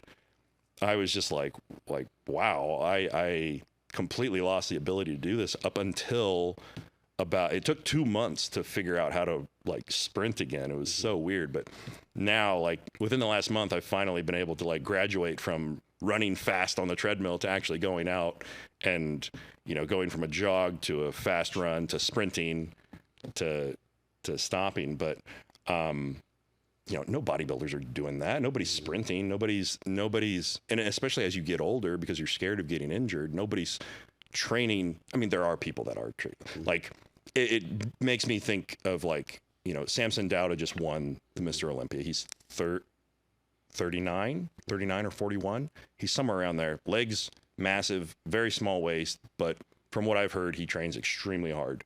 And I think that has something to do with a lot of these bodybuilders that still have good waists and great legs, is they train their ass off. And that's a huge, you know, a huge thing that a lot of guys, I feel like they lose over time. And, you know, like people said that about Phil Heath, that he never really trained super hard. And it's like, as he got older, then his waist slowly expanded and his legs downsized. And it's just kind of like, shit, like, do we need to, like, if you want to be your best for your longest, do you really need to set that aside and be like, well, if you don't train hard enough that you're scared of getting injured, well, you're just going to end up getting a fat waist and little legs. So yeah, it's interesting. There's that. And then it's like bodybuilders don't fast, you know, and over time that leads up. I mean, John Meadows started bringing people around to doing like a 1 day a week fast, which I think, you know, can be very beneficial for bodybuilding and digestion in general. But yeah, it's something that I think needs to be looked at a little bit more. And I wish a lot more bodybuilders would go get an MRI done of their abdomen just so you can physically see it. Because it's very interesting to like actually see it on paper where it's at in your abdomen, as opposed to just like, because like when you get a DEXA scan, it'll give you a number, but it won't like actually show you the scan, and it won't actually show you, you know, the cross section where it's like, okay, it's behind your small intestines and kind of on the backside of your body there where your kidneys are. So it's like, yeah, when you actually see it and you see how much there is, and then you can get a scan later and see how much of it has been, you know, eradicated. Like that's a huge motivator. And I think if more bodybuilders knew about that, we'd probably see smaller waists and better bodies long term. But it's something that's still, I feel like it's so new, this newer idea of what's going on there. Well, you'd have to sell it from the viewpoint of this will make your vacuum better. Yeah. That's how you have to. Well, that's what I've noticed. Right? I mean, yeah, I've absolutely noticed, you know, things are a lot better in that regard. And, yeah, I think that's going to be a next step. So the visceral fat protocol, carnivore-esque diet. Yeah, I mean, you want to be as low carb as often as you can, you know, eating, which again, it's not conducive to bodybuilding, because like we need carbs to train. So it's like, you know, set up your diet so that I would say like carb cycling would be a benefit there. But yeah, the standard like protocol for maximizing burning visceral fat is carnivore, zero carbs, fasting as much as you can, whether it's intermittent fasting or alternate day fasting, or like doing multiple days where you fast. And then there's sprinting, like actually going out and running as fast as you can for like 10 to 15 seconds. Like very, very short burst. And again, it's like people are, well, I can't sprint. It's like, well, I mean, then you can get on a bike and you know, get on an assault bike and sprint on that as hard as you can. Like that. I mean, that's harder than actually sprinting. I think that's brutal. Like I have one of those in my gym, and I would rather go outside and sprint now than hop on that thing. But yeah, just like quick, short bursts of high intensity exercise like that. Let's see. So there's low carb fasting, sprinting, and then there's sauna and cold plunging. Sure. Those are like the main things to focus on. And if you maximize those, you'll see a pretty quick response in how quickly your body gets rid of all that. Sure. So, because I've got that written down as part of your mitigation strategy. So how are you using? Are those in there just for that purpose, or are they for recovery aspects and stuff as well? I mean, they're in there for recovery as well, but they were in there for recovery before they were in there specifically for visceral fat. But they've become a lot more of something that I really try to do for that purpose. The cold tub and the sauna. I'm a big fan of those. So what changes if we're doing it for recovery from a workout versus visceral fat? How does that look different in your usage, out of curiosity? I mean, I would say timing more than anything. You know, like if you're doing it strictly for visceral fat, I don't think timing really matters all that much. Like but I don't know, you know, how much does the cold tub affect hypertrophy for bodybuilding? So it's kind of like, well, like there's research on it that says don't do it near training, but how much does steroids like change that? Yeah. So yeah, if you're using it for recovery, like I would keep the cold tub as far away from training as possible. Like do it first thing in the morning, you know, to wake you up, and then sauna after you train to just get more blood flow everywhere.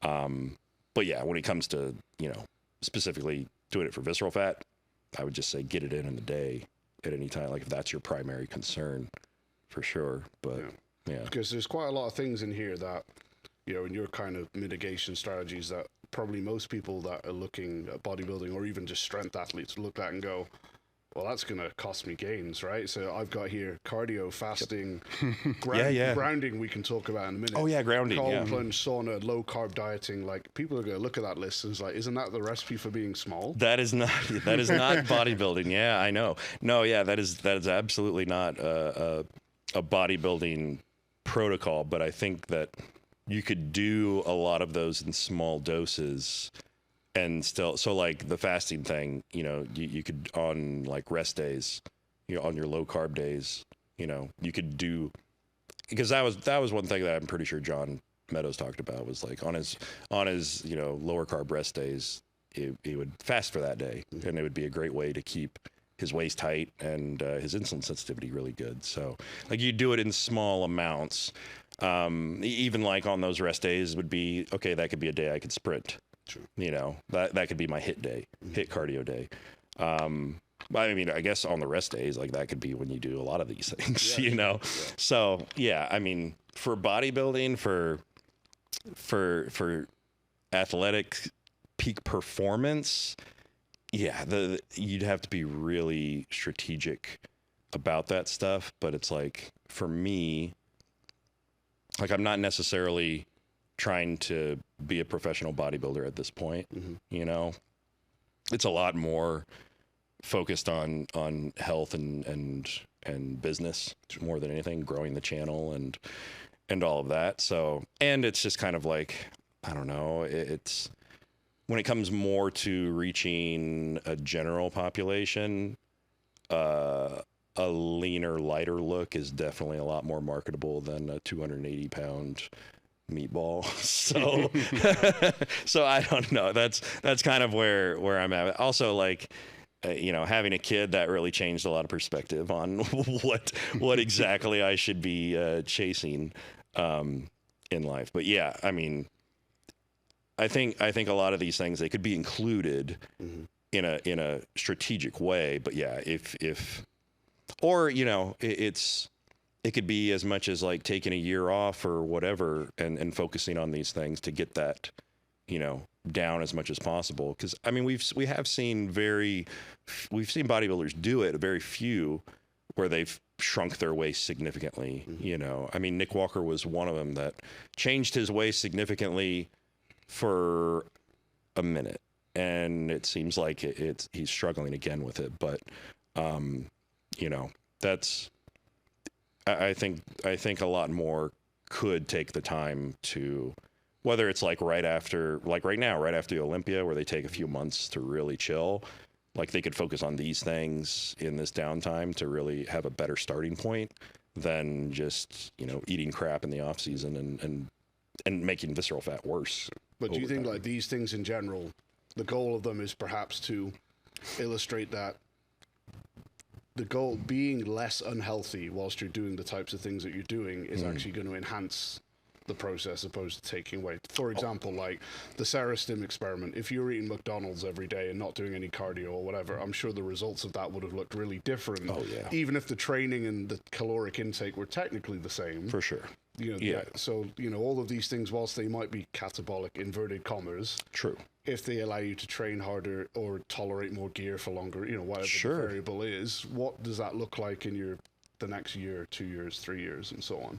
No, yeah. I mean, that's a good point. I mean, it allows, I think including these kind of things will allow you longer term, you know, usage of everything. Like, yeah, using, you know, the gear, you being able to train longer term, like having a better look on stage. Yeah, it might risk some marginal gains in the long run, but you'll be in the game longer, you know, with better quality.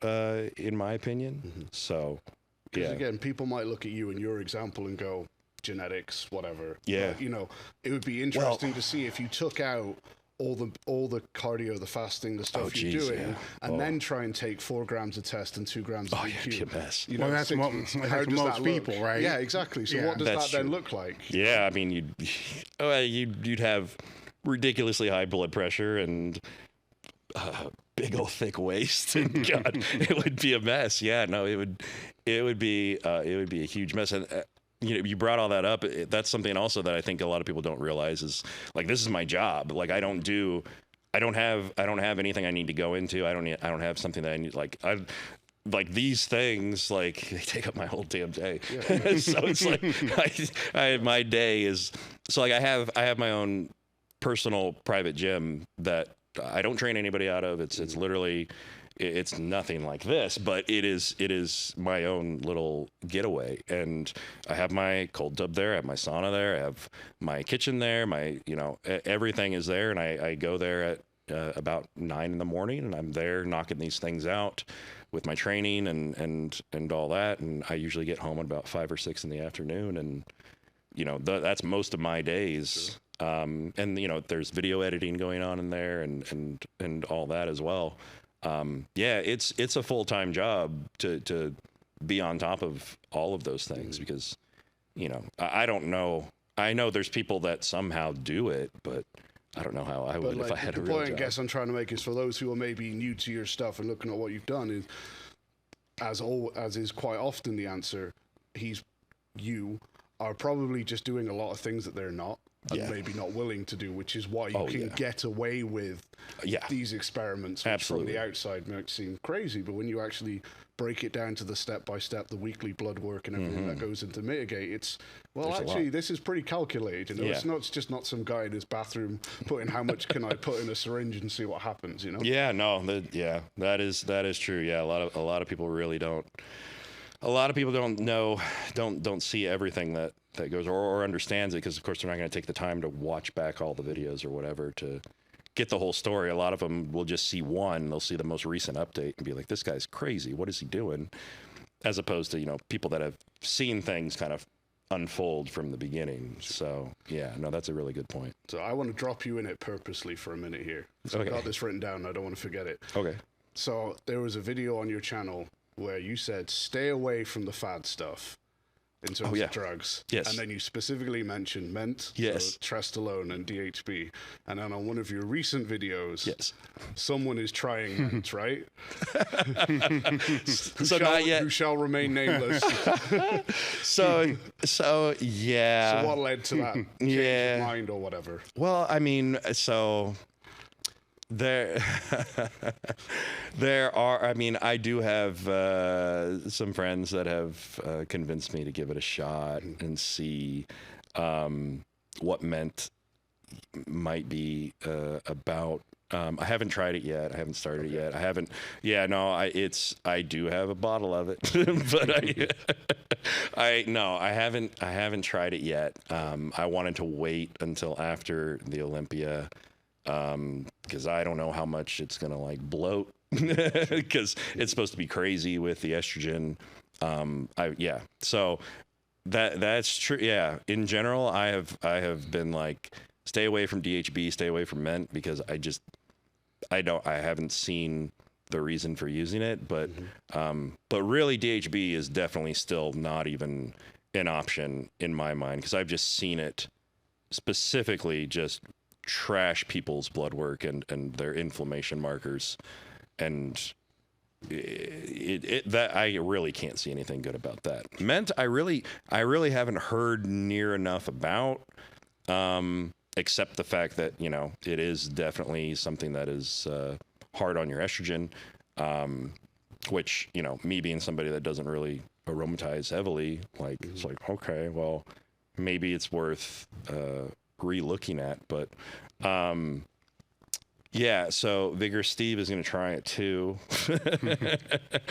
So he kind of gave me a little thought to be like, well, maybe we'll just try a real low dose and just see what happens there. But yeah, I have been against using that since I heard about it. You know, I was just kind of like, I don't see the point in that. Like, why bother with that? But yeah, it's on the docket of things to test out in the next coming months, for sure. I'm sure we'll see a YouTube video on that at some eventually. Yeah, we'll be but yeah, the game plan there is real low dose in the background, you know, just to see what I notice there.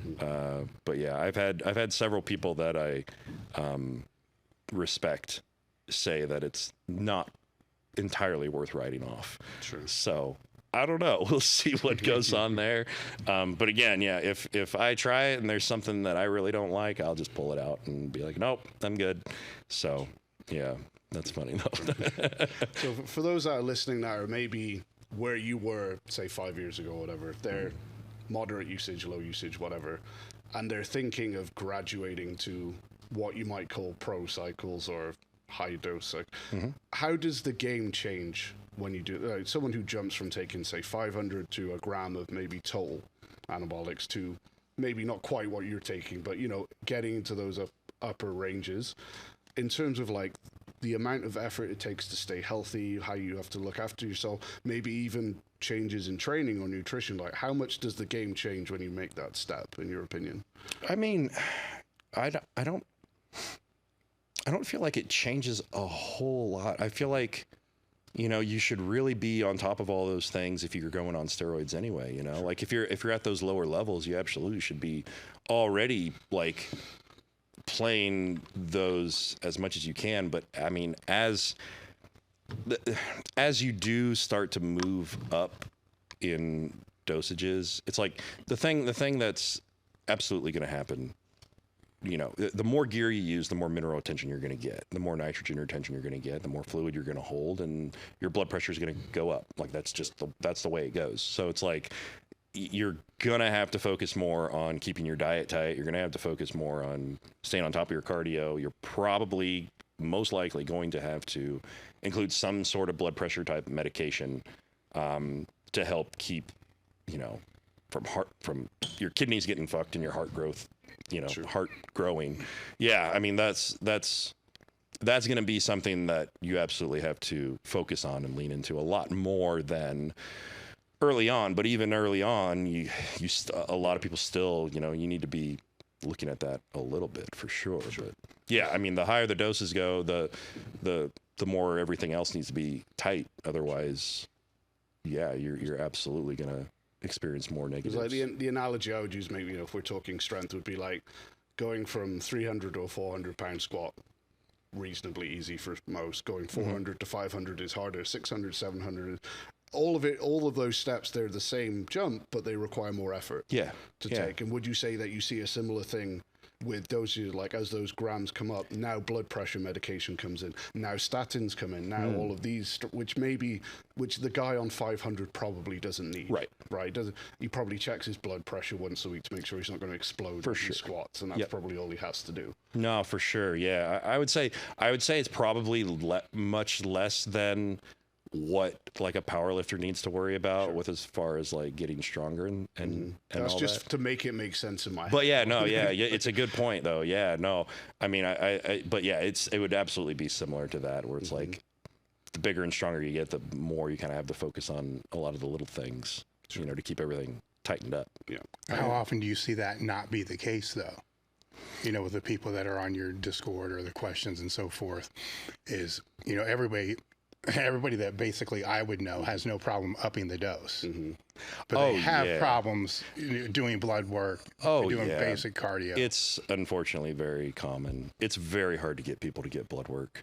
You know, it's really hard to get people to look at their health markers, and I feel like a lot of it unfortunately has to do with just paying for it. Like they don't want to put the money into that because they're like, I can buy test instead or something like that, you know? Test math. Right. Yeah. So, or Serostim math. Yeah. They look at it like, oh, that's a box. Like I don't, So I feel like that's a big sad part about it is the cost of some of these things. And they would rather just spend it on more gear and not worry about it. And yeah, it's extremely common. And I see that, you know, I see that through my affiliate sales. Bloodwork does not sell that well compared to anything else out there, whether it's peptides or you know, injectable aminos even, you know. Do you think people just jump on too lightly? Because I remember, was it when Tanner was out, you were talking about what you had to go through to source stuff. You know, and then it made us ask the question, how many people who are taking stuff now would still take stuff if they had to go through the types of things? Yeah, I mean, if you go back 15 years ago. Oh, man. Yeah, you're using Western Union and pretending like you were sending it to you'd have to, you'd be on the phone with somebody, you'd have to like try to pronounce this name. Like, yeah, I'm sending it to Mi Jing Wang. Like, whoever. Yeah, that's my buddy. Yeah. Distant cousin. Oh, man. And then you would send your money out. You get no tracking number, and it was like months later, a package would show up. You're like, oh, there's my shit. Yeah, you hope. Yeah, it was crazy back then. Yeah, no, people, it's so easy to get. Yeah, if things were, and it probably should be like that. Like it's entirely too easy for people to get stuff now, and it's like. I feel like it used to be a big barrier to entry, you know, for that, and. It is pretty sad. Like, yeah, there's so many people that are using stuff that absolutely should not be touching things. But the fact that they can very easily access it, yeah, it's kind of bad as well. Because you know, if everyone's first cycle was melted down cattle pellets that you had to inject with essentially a spear, I wonder how many people would come back for more. You know, so that's a good point. Yeah. When you say, you know, there's a lot of people that are using stuff that are not, you know, in your opinion, people are always going to ask you about upping the dose, right? So what's the most common advice you have to give out to say, do X, Y, and Z before you do that? Well, I mean. The first thing I ask is, you know, like how have things looked lately? Like I try to get them to tell me what their progress has been recently without them knowing that they're telling me their progress. And it's like, okay, you're still making great gains. Like, what are you? Yeah. You don't need. There's no reason to do this. You know. Or you know, start digging into, okay, what's your diet look like? What's your goal at this point? Typically, the big thing that I always see is guys that have way too much body fat wanting to get bigger, and because they think that in this process of getting bigger, they're going to get leaner. No, it's true. I mean, we laugh, but it's true. It's because it's worked so well so far. Yeah, right. Yeah. So that's the most common thing is I have to tell people you need to diet. You need to diet because you're not healthy now, and it's only going to get worse if you try to add more on top of what you're doing. So that's probably the most common thing, is telling guys, let's get your diet right first of all, because that's never in check, and let's get you leaned out a little bit so you're nice and insulin sensitive, so you can take advantage of using more if you even need to use more. But your problem right now is probably because you're insulin resistant, and you're not absorbing your food, the way that you need to be. So they're not getting the maximum out of what they're taking to begin with. Yeah. It's weird. I don't know what happened where guys think that they need to be over 200 pounds, or they're just like super small. Like, I don't know, because that's the hardest thing. Can we blame Ed Cohen?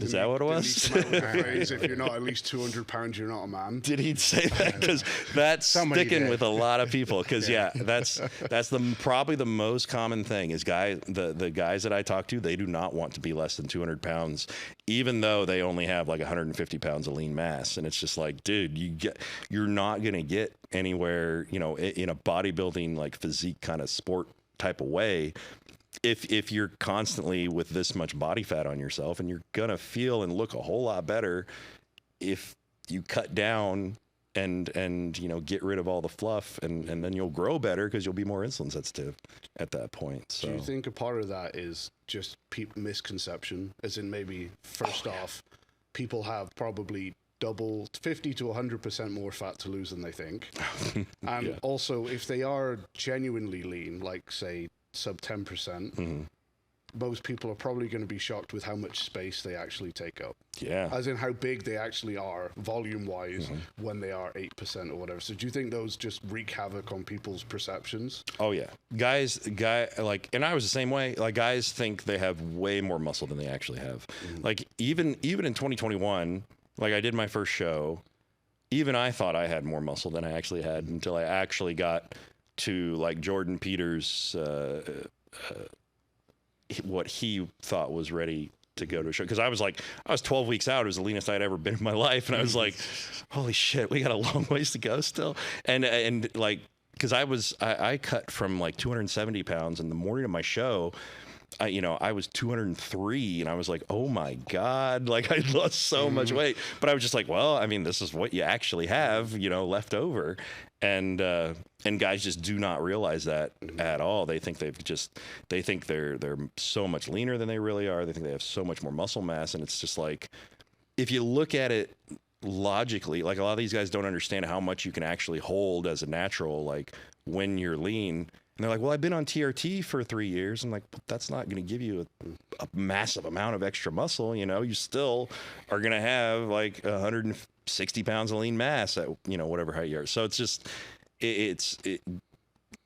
guys way overestimate how big they, think they are and how much fat they actually have. And they also think that steroids are just going to magically make you shredded.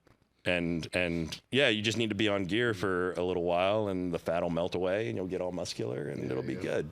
Yeah, no, it never works out that way. Like the thing, personal training in a public gym for 10 years, you learn how many people in that gym are actually on steroids, and you would never ever guess it. You'd have never. It's insane.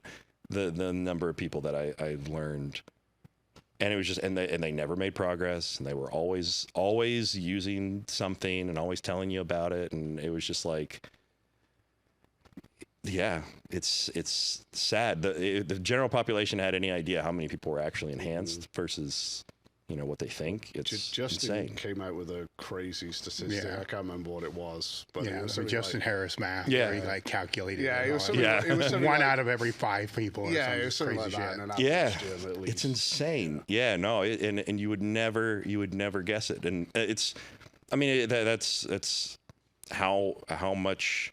It plays into. It's not all the steroids, and it's so much more about your training and your food and everything else that goes into it. Yeah, people just do not realize. I think it's so much more easy than it actually is. Yeah. This is probably a bit of a tangent, and I apologize for that, but you mentioned like doing your first show. Yeah. As someone who has had a background of binge eating you know, eating disorder, whatever. Yeah. How was that coming off your first show? Because you've achieved something that you've never achieved before, a look which is unsustainable in almost every way. Mm-hmm. And then you've got to accept the fact that you now have to go backwards Yeah. from that. How did you deal with that? Or by that point, were you past that and okay with it? I cracked it 4 weeks out. Mm-hmm. I was binging out of my mind at 4 weeks out. Like I was mentally fucked at 4 weeks out, and I stopped making progress at that. I stopped leaning out at that point. Sure. I was sitting like right around 220, and I had just, what was it?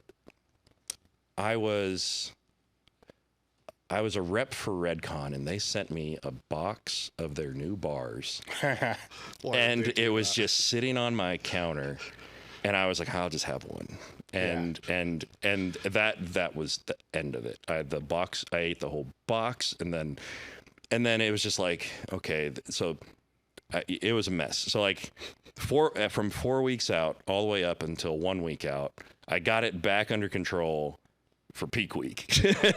But there was 3 weeks there where it was literally just, I could not control myself at all. And it would just be binging through the evening and then starving through the morning. I would send my check-ins to Jordan right before it was binge time. and I know he knew. I couldn't tell him, but I know that he knew that things were not, moving along anymore. But it was just kind of like, I was just holding on for dear life at that point, just trying to get to the show day, so that I could, because I knew I was gonna put weight back on. I knew what needed to happen, but it was just like, I got to get to this freaking show. I got to get it done, and then I can just, go back to normal life. And like, because when you get to that point where it's like you are just completely out of control, like your body just wants fat to be back. Like your body is freaking out, and that's the way that I understand it anyway. So it's just like, I know this needs to happen. I just got to get past this show, and then after the show, I just like, everything kind of just stopped as far as like training and everything, and just let it happen, so that I could get back to normal as quickly as possible.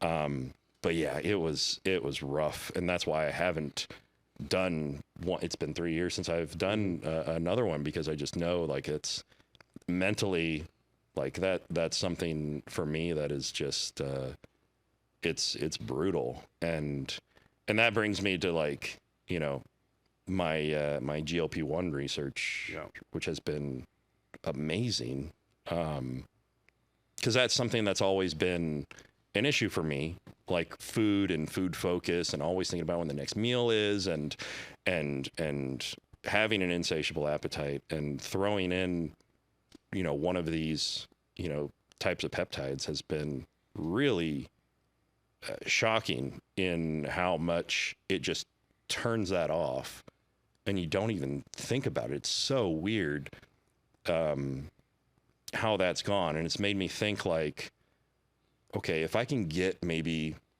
within, because like where I'm at right now is the leanest that I've been since my show.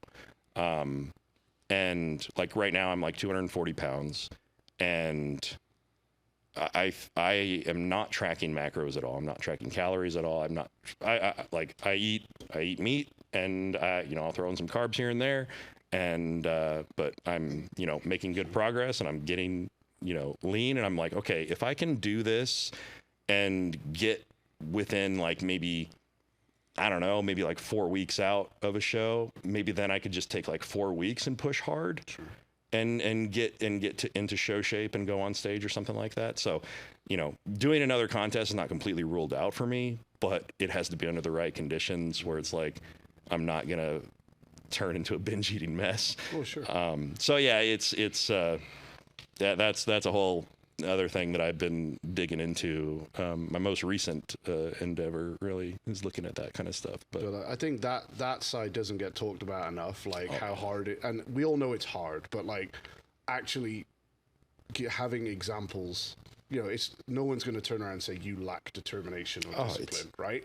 And even you got to that point where it just hit the fan. It was crazy, yeah. But and I think, you know, I don't want to put people off competing, but it's good to know what you're getting into, you know, and we're all human beings at the end of the day. And, you know, you need to be, you and your significant other also, if you have one, needs to be prepped for either that window before or after, wherever you crack, where something is going to happen at some point where there's either going to be pre-show like you did or post-show where you can't let go of that look and you're binging and then punishing yourself and then but like everyone, I'm sure they all say the same thing, right? I have heard that everybody has a breaking point, you know, and most people, when they do their first prep, they find it, and whether it does happen before or after the show. But yeah, that's, and I feel like I hear it's like every time you go to do another show, it gets easier and your breaking point is a little bit further along than it was the time before, but you might find it again, you know,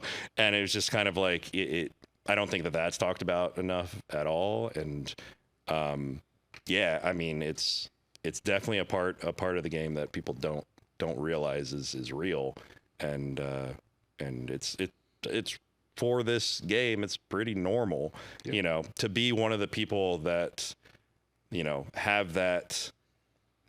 It's interesting because it's like, I used to think it revolved around willpower, and I feel like there's so much more to it than that. And again, like talking about like the GLP-1 stuff, it's so interesting how, you know, so I'll just say, like, GLP-1s, we all make that naturally, and people that have more of it going through their system are less food focused and less hungry, and have a better I mean, you could say it seems like better willpower in when it comes to food, and people that put out less GLP-1, they don't have that. And that's where it kind of leads me down, because I used to, you know, a long time ago, I used to think like being fat and overweight was not genetic. You were just lazy. And it's kind of like, well, no, it's not. There's definitely a whole lot more going on there with hormones than just that. So it's kind of like, there are people out there that are built mentally for bodybuilding and that, you know, dieting side of things, and I would say the majority are not. And you're likely going to find that breaking point that's very, very normal. And it's kind of part of the game, and it's unfortunate, but yeah, it's kind of what we're getting into. All you see on the outside is you with your plate of steamed chicken and white rice, just smiling at the camera. You don't see the breakdowns on the sofa that evening and all that stuff that comes after, right? That's what, like, so I've talked about that on my channel before, but when it was going on, I was not talking about it. Like, it's just, when that stuff was going on, I was just I was not making videos, really. Like, I was doing live streams every once in a while, but I certainly was not making videos on full days of eating or anything like that, you know? So it's just, it's a side of things that a lot of people don't get to see. On the other side of that, though, you'll find like extreme compulsive behaviors, because that one bar led to this catastrophic thing. Sure. So you'll have those. On the other side of that, nobody's ever going to have that bar, right? And that's that inner battle. The same reason why people can't miss this training session, so they'll skip a wedding because they want to go to it's not about that training session. They're afraid if they disrupt that behavior, then it all can come crumbling down. And most people are afraid of that because of why? Because it happened to them before.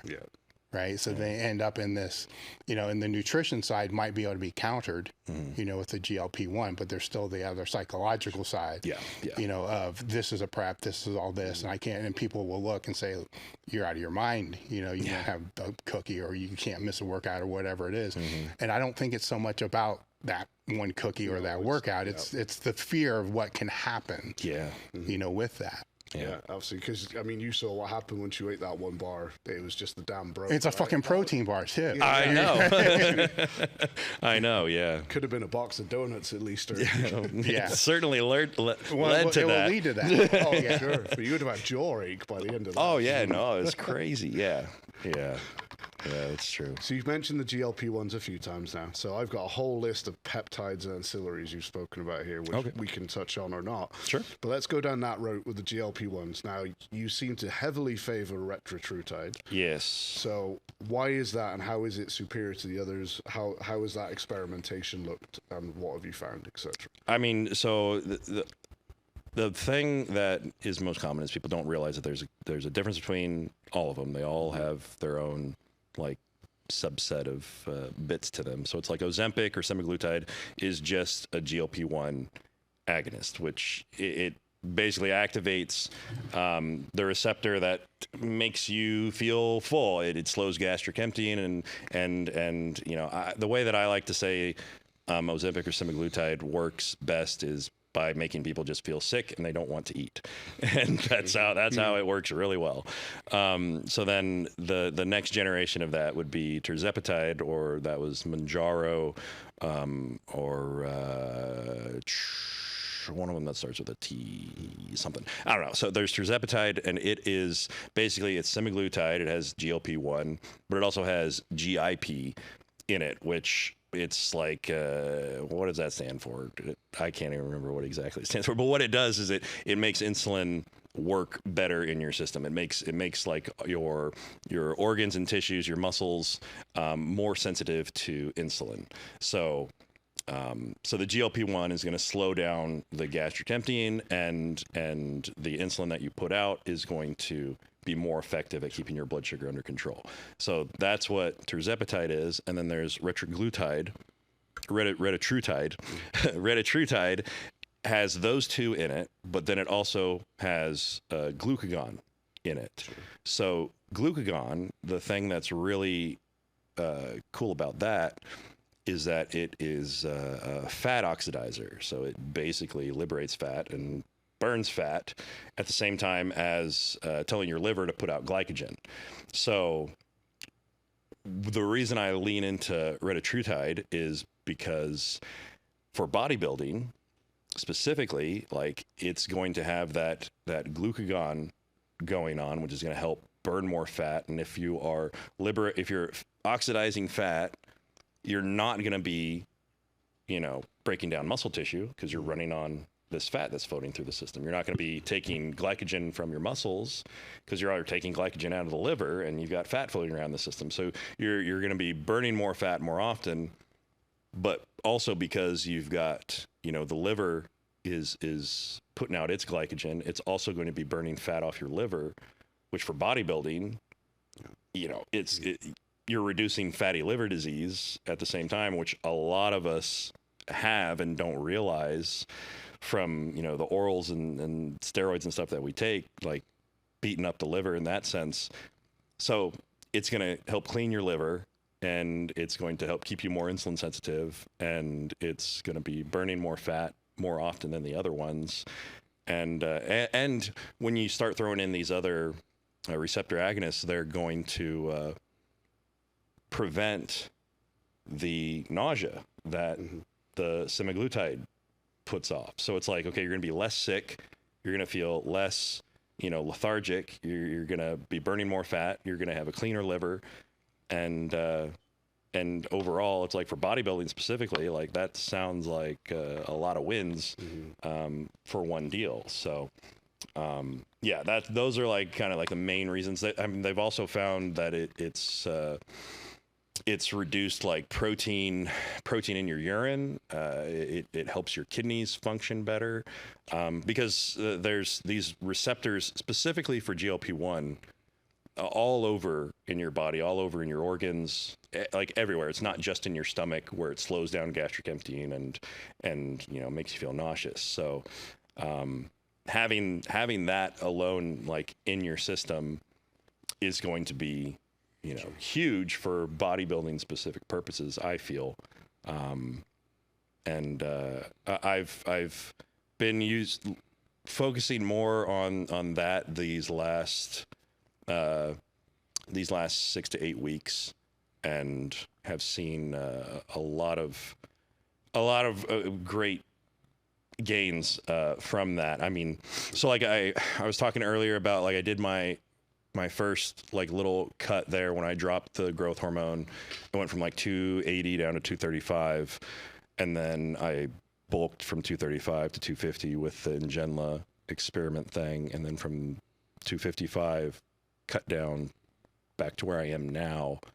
And where I am now, even though it's only been about a few months between when I was 235 months ago and I'm 240 now, I'm leaner and bigger now than I was just months ago, and the entire time have been using a GLP-1 throughout. And it's just kind of like, well, the first time that I cut down, it was on tirzepatide, and the second time that I cut down, it was on retatrutide.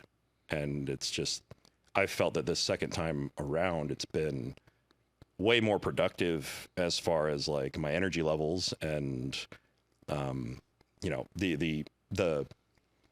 it's been really weird because my workouts have been so much better, like pump wise too, which I don't know. I feel like people wouldn't think that on these kind of drugs, but it's just like, I think it's part of because it's making the liver put out the glycogen, and you've just kind of like got that ready to go, and you're not using the muscle, the glycogen in your muscle throughout the day, so you've got more for training time. I don't know. There's still a whole lot of research that needs to be done on it, but I think it's gonna end up being something that is more commonly used in the background, like something like you would do with treating it like a TRT, or even just having like growth hormone at play in the background. You got your GLP playing in the background to help with your insulin sensitivity, and it also reduces inflammation. Like, it's a crazy anti-inflammatory. Like there's just so many benefits that they're finding that are completely separate from appetite suppression that I don't know. I have a hard time, like, when I talk about these things on a video and then people are like, well, that's stupid, you're just going to lose muscle and blah, blah, blah. And I'm like, look what I've done so far. Like, I'm not seeing it. As long as you can eat your food and train. That's why semaglutide has such a hard time, is because people can't eat. Like they feel sick, and because they can't eat, they have no energy, and then so their training suffers. So yeah, it's like, if you've got all that going on, like you're gonna lose muscle, But and the other thing is, like, all the research that they're doing these on are, type 2 diabetics that don't train and don't eat right. So, and they have tons of extra body fat. They're not really researching these things on guys like us. So. I mean, the addition of glucagon's interesting, because you mentioned like genetic hormonal predispositions and stuff, and one of those big variables is glucagon production. So glucagon, everyone knows insulin, but glucagon's basically the opposite, right? Yeah. It breaks everything down, especially fatty acids and stuff. So if you're someone who has a genetic predisposition to not make a lot of glucagon, you're not good at liberating stored energy sources. Yeah. So if you can't liberate a stored energy source, what's your body going to tell you to do? You got to eat to put something in there. Right. And so then I wonder how much of the overweight population maybe has a detriment there or whatever. Sure. A deficiency, I'm sorry. Yeah. And then you introduce that, and all of a sudden they're now actually capable of liberating all the stuff they need to actually lose weight. Right. And for people like yourself, when you're doing those fasted days or those lower calorie days, even if it's in the scheme of like a weight gaining phase, they're going to be more effective than for you, right? That's what I'm saying. Yeah. That's all that I've seen. Is it's just, it makes everything just that much more effective. Yeah. And like, you get a quicker, it's really weird. Like, you get a quicker result, a faster response. Like, the amount of time, I mean, even on like, even without the glucagon, like even on tirzepatide, like that first cut was insane how quickly, my body got rid of fat from that. And I was really curious, like, man, I wonder what it would have looked like if I would have used retatrutide on that bit. But like, even the second time around, it's really been eye-opening, and there's a whole lot more people out there now that are going to be testing it out for me, getting a little more information on it. That's one thing I feel like is really cool about my Discord is I've got a lot of guys in there that, you know, that can be like testers for me. So they're like, they first they all watch me and they're like, okay, that's pretty cool. Okay, let me try it and I'll go get blood work and see. So like same thing with like the Ngenla thing. It's like everybody's, you know, they're trying it out now and going and getting their blood work done and getting more numbers and trying to figure out the GH serum stuff. But yeah, it's I think it's going to be something really, really big, and it sucks because it goes back to that whole like willpower thing. I feel like there are a lot of bodybuilders that look down on it because they're like, you're not suffering like I am, you know? And it's kind of like, it's another tool though, you know, like steroids are a tool to build muscle. Do they give out better scores if you suffered more? Exactly. Right. So it's just like, man, I don't know. But then there's another part of me that's like, do people not want to talk about this because it is such an effective thing that we might be able to use? Are people going to keep? Is this going to be the next thing that people stay quiet about, like Increlex or Serostim or something like that? You know, I don't know. I think it's from what I've seen so far, I think it's really promising, and my game plan is to keep it in the background at like a really low dose. So like I've seen, you know, research where it's like whether the dose is 1 milligram a week or 12 milligrams a week, there's still, versus the placebo, even the 1 milligram a week group saw crazy results in anti-inflammatory properties and reductions in liver fat and you know, like all these extra things outside of weight loss. And at like a 1 milligram dose, a lot of people aren't going to notice any appetite suppression on that. So it's like, if you want to grow, if you're worried about eating enough food, it's like, okay, you can use a dose that's low enough that allows you to still eat, but you're going to get all these extra side benefits of insulin sensitivity and anti-inflammatory properties. It's like, I don't know why you wouldn't want to give it a try, you know? So would that be dosed daily? That 1 milligram be split every day? No, that'd be a weekly dose. Okay. Yeah. So, and it's going to be different for everybody. Cause like, I know there's some guys, that are using 1 milligram and they feel the appetite suppression. They're like, okay, that's good for me for now. But like for me, like I started it, like in the research, they started people off at 2 milligrams a week. And then they moved into 4 after a month, and then 8, and then 12. And so I started with 2, and I didn't really notice any sort of appetite suppression at 2 milligrams, and I ran that for 2 weeks just to give it time. And then once I realized, okay, I don't think I'm going to get what I need out of that, so then I moved to 4 milligrams and immediately noticed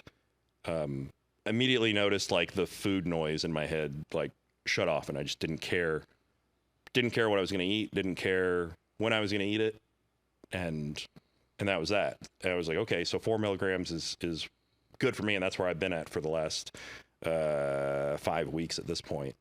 And it's so it's like, if I want to do a cut, then it's like, okay, my numbers, you know, 4 milligrams. I'll go up to 4 milligrams, diet down to however lean I want to get or want to push to. And then when it's time to grow, back that off to 2 milligrams or 1 milligram a week and keep all the side benefits, and my appetite comes back, and then I can just eat up as much as I want to or need to, even though it's like, how much do you really even need to reduce it? If like, let's say in a bulking scenario, you're going to just be like, well, this is when I'm going to start blasting growth hormone, and you throw in a vial a day, like kind of whether you're eating or not, you're going to kind of blow up a little bit from that. So and that's kind of what happened with the whole Ngenla thing, was like, my diet really didn't change in that little time period. I did back off the tirzepatide dose, from 4 milligrams to 2 milligrams and grew through that. But yeah, that's kind of going to be my game plan going forward, is testing that out to see how that goes. And throughout, my plan is getting MRIs to check on, how much fat is on my liver, because that was one thing that they did see on my initial MRI was it was considered mild non-alcoholic fatty liver disease, which I think it's you have like between 5% and 10% fat on your liver or something like that. So at a very mild amount, and I want to get another MRI done to see if in this little time period I've gotten rid of some of that. So that's kind of what I'm working towards now, is and the whole visceral fat thing, which I think it can play a role in too. So any side effects to speak of, just as outside of the food demon getting quieter? Well, so like that, yeah, that happens, but I have noticed, like, if you eat, if you eat way too much at once, or if, well, typically when you eat way too much, it's usually of the wrong things. So if you eat the wrong thing, you will notice bloating from it that is excessive and uncomfortable, but it stops you from wanting to do that ever again. Yeah. So it's really interesting. Like when we went, so I was just at the Olympia, and one of the deal, like after finals, they had like a big rooftop party with a buffet and all the. It's mostly like really good food, lots of chicken and steak and stuff like that. They also do have a dessert table, and I was there, but it was just like, I'm gonna try it. So had some of that, and definitely noticed significant like bloating, but it's not like unbearable. Like you feel it, and it really shuts your hunger off. And it makes you just like not want any more at all. But you deal with that a little bit, but it subsides by the morning, So I haven't noticed anything that's like really bad, but it's going to be all dependent on your dose, because I've heard of people that don't understand peptides and dosing peptides and reconstituting peptides and that whole math game. Mm-hmm. That have screwed up. And I had one guy reach out to me. He said, these things are terrible. I tried one of them, and I didn't shit for like 2 weeks, and I just was miserable. And I was like, well, what product were you using? How much did you use? And he's like, well, it was tirzepatide, and I took 16 milligrams. And I was like, what are you talking about? He said the vial was a 16 milligram vial. And so I took the vial, and I was like, that's not what that is. That's not what that means. You don't take the vial. What are you talking about? I was like, 16 milligrams of tirzepatide. That's the top end research dose that they did after they titrated them up after, 12 weeks or something like that. You went straight to that. Of course you were going to feel terrible. I'm surprised you're still alive. Like you could have gotten pancreatitis. Like that's how that happens. That's what happens to those.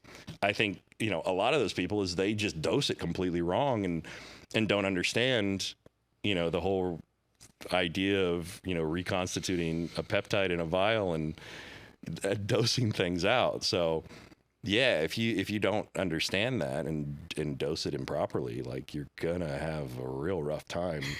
Yeah. If you don't know basic math, like you're gonna get fucked up. So that's yeah. I haven't seen as long as people are dosing it low and being smart about that and taking their time, because that's the other thing is like people that want to lose fat want to lose it now. Like people are impatient and they want that right now. So they're like they'll do one of my guys. I don't train anybody, by the way. So when I say my guys, I just mean like one of my followers, or one of my Discord dudes. He started off. What did he do? He did like 2 milligrams one day, and then he waited 2 days, and he did another 2 milligrams. And I was like, dude, well, no. and then he was like, and then the next day. No. And then I didn't hear from it for a day. And the day after that, he was like, dude, I think I got food poisoning. I was like, no, you took too much. That he's like, he had like terrible diarrhea and whatever. And I was just like, I mean, that's a side effect of using too much too soon, you know? Yeah. So as long as you're patient and you start low and work yourself into it, you know, that's where the problems can arise. Yeah. So as usual, it's a human-based problem. Yeah. Not a product-based problem. Right. Yeah. So I saw on a couple of your posts, you're taking quite a few peptides for what I guess you could class as like metabolic health. Oh, so yeah. I've got written here 5-amino 1-MQ. I think I've written that. Oh, yeah.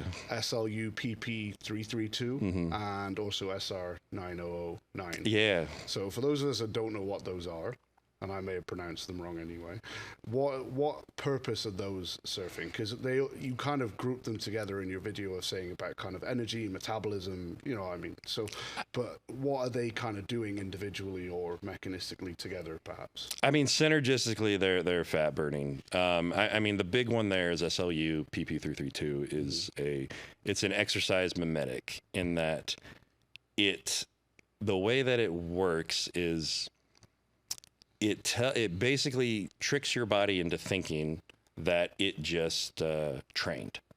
So it turns up like GLUT4 in the muscles and makes you super insulin sensitive and you know, increases fat oxidation. And the way that I like to look at it is it can make, if you take it before a meal, it makes every meal like a post-workout meal.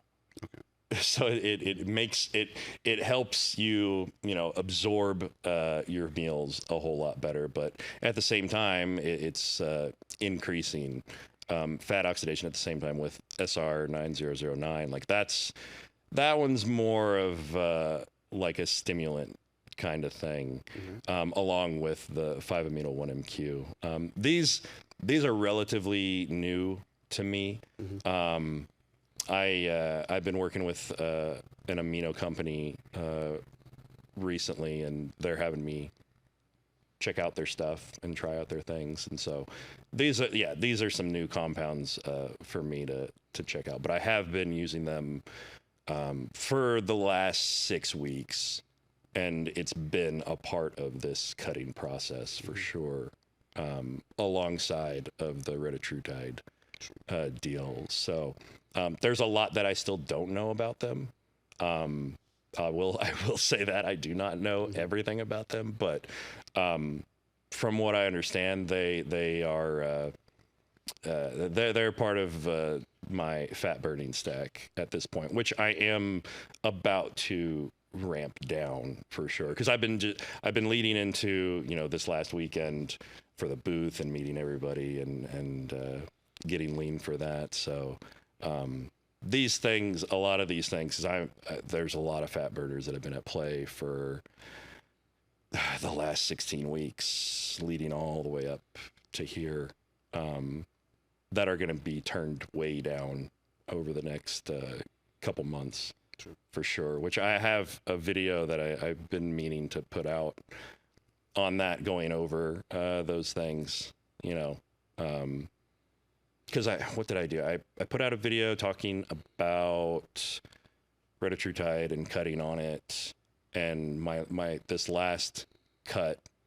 And one thing that I had not explained to my like YouTube following, like my Discord knows, but my YouTube following doesn't know that I've been intermittent fasting for, you know, the last 6 to 8 weeks on this last cut, and doing that paired up with retatrutide and then fat burners like that just amplifies everything, you know, to another level. So like I made a video talking about retatrutide and you know, how that works and all that, and then I was going to go into my fat burner protocol and my dieting protocol that I did while I was on it, and how I lost, you know, the 30 pounds on that. What does intermittent fasting look like for you? What's the setup there?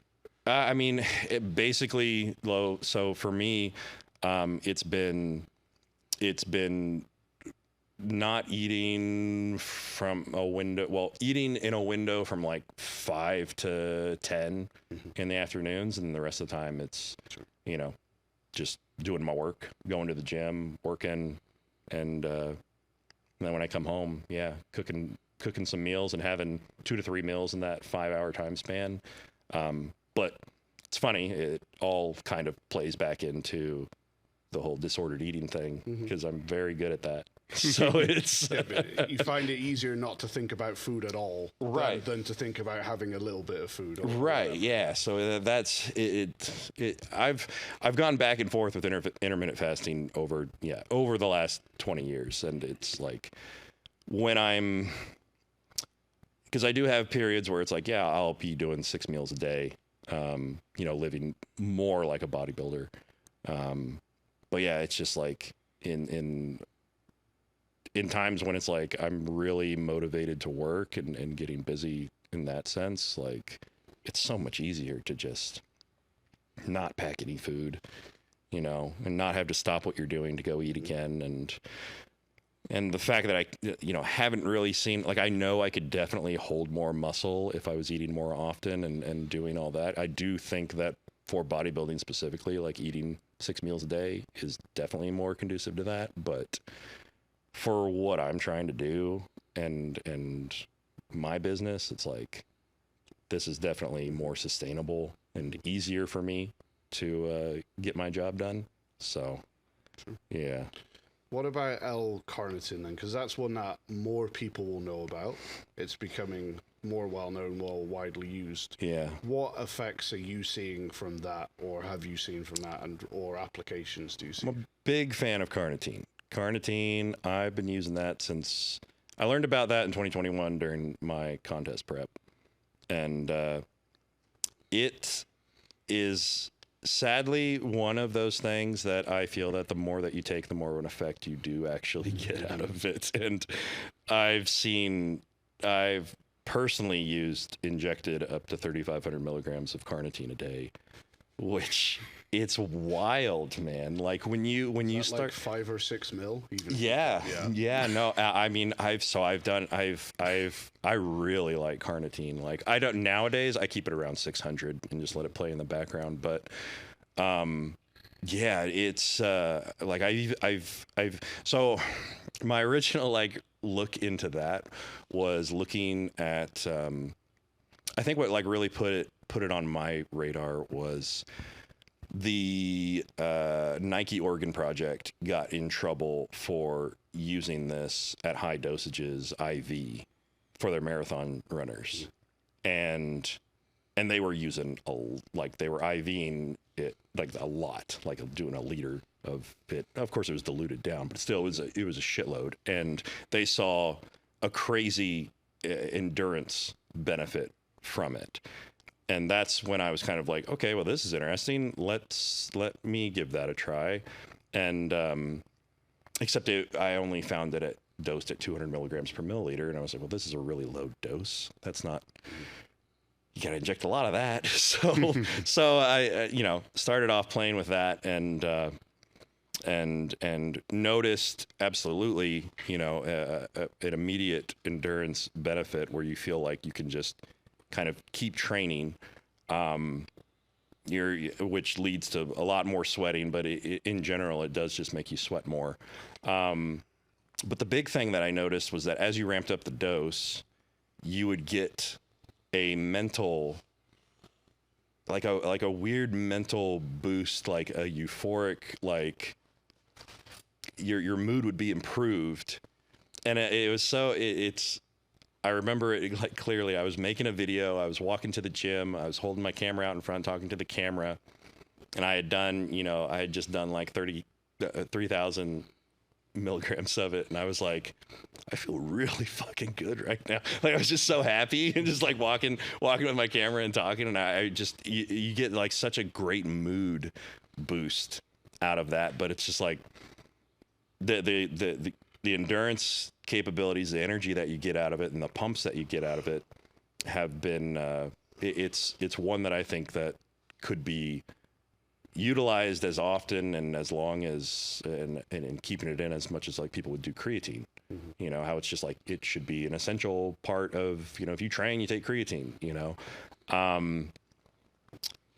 Yeah. So I'm a huge fan of carnitine.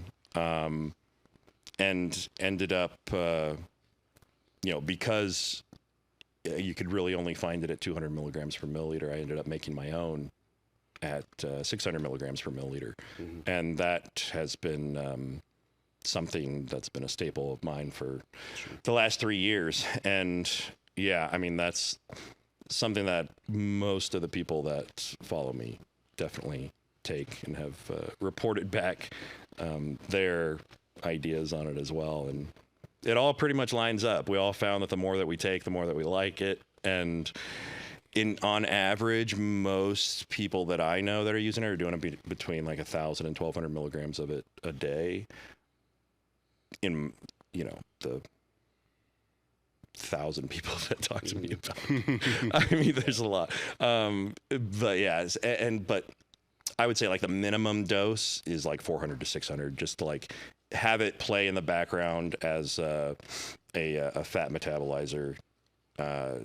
Just so like, yeah, maybe you don't feel it, but that doesn't mean that it's not doing something. Could you make an argument for using more of it than when you're on your higher dosages? Because the main thing that gets talked about is the androgen receptor, right? Like it increases how quickly the androgen binds and dislodges, so you can get more binding at the same time. So if you're flooding your body with X grams of androgens, for sure, there's supposedly, and the benefit could perhaps scale up, as your dosaging goes up. Is that maybe an experiment, like have the carnitine scale up as the androgens scale up to try and match them, if that makes sense? I mean, it'd be really hard to just like be able to tell how like quantify how much it's actually helping with that. But yeah, on paper, like the androgen receptor upregulation is also a part of what it does, and I think that it could definitely be a benefit in that sense. There's something else that I was gonna say about it. Jeez, I lost it. I'll ask you about one more. I don't want to like ask you about this whole library, people, but you mentioned specifically taking injectable coenzyme Q10. Oh yeah, it's specifically injectable because the regular. So why should people be taking an injectable version? Because that's quite a common one people know about, right? And ubiquinol. Reasons. So what are people not getting when they're taking the oral versions of that? So that's another new one. Sorry, I don't mean to drop you in well, there. no, it's okay. No, because like the company that I work for, they had it, and I was like, okay, but so apparently, like the bioavailability is going to be so much higher in the injectable form, than taking it orally. I've always taken it orally. I feel like I think that one, I would say that one's just definitely a kind of an extra thing. The thing about carnitine that I was going to say, I think injectable carnitine is probably one of the reasons why my heart is not overgrown, because I've been using it daily since 2021, and I recently saw that there is research on it, in that they are fixing people's ejection fractions with it, like increasing it by like 50% in people that have had heart failure. Yeah, I was like shocked when I saw this, because I was like, holy crap, like this could be a big part of why like my heart's completely fine, like because I've been using the hell out of it for the last 3 years, ever since I've been the entire time that I've been pushing these doses like ridiculously. Carnitine's huge for the heart, which in turn plays along with the CoQ10. Like they're both great for your heart. But yeah, I've always taken the oral version of CoQ10, and I haven't. I don't. As far as I know, it's just the bioavailability is going to be much greater in the injectable version. But yeah, that's in the injectable amino world, injectable, all of that kind of stuff world. There are a lot of them that I feel that are overkill. for sure. And for the longest time, there's a lot of them that I was just kind of like, I mean, we can take that orally. We don't necessarily need to inject that one. But there are some that it's like for example, like injecting like taurine and arginine and those kinds of things, like that's a pretty interesting effect as opposed to just taking, like, you put it right, like if you're doing shoulders that day and you inject that into your delts, it's a much more pronounced pump than you would get, you know, versus just taking it in your pre-workout drink. So, but yeah. And you know, when you're talking to the people that you do in the circles that you do, how much of this stuff is bleeding into the pro bodybuilding world? Like how open, because usually they're the guinea pigs of all of us, right? And so how much of this is seeping over, or is there a bit of a resistance like, nah, this is very interesting. So was that last night? What is Monday? No, two nights ago. Yeah, 2 nights ago. After the Olympia. So I can say this. So Urs Kalzinski, he got 3rd place in classic physique. Me and Steve were walking up to the buffet, and we saw him behind us coming up the escalator, and you know, we were like, "Great job, congrats, like, awesome job," or whatever. And he was like, "Yeah, thank you, I watch your guys' videos." And so then we waited for him, and he came up and he said, "Yeah, that SLU, the 5-amino, and," he said, "methylene blue were game changers for him this year."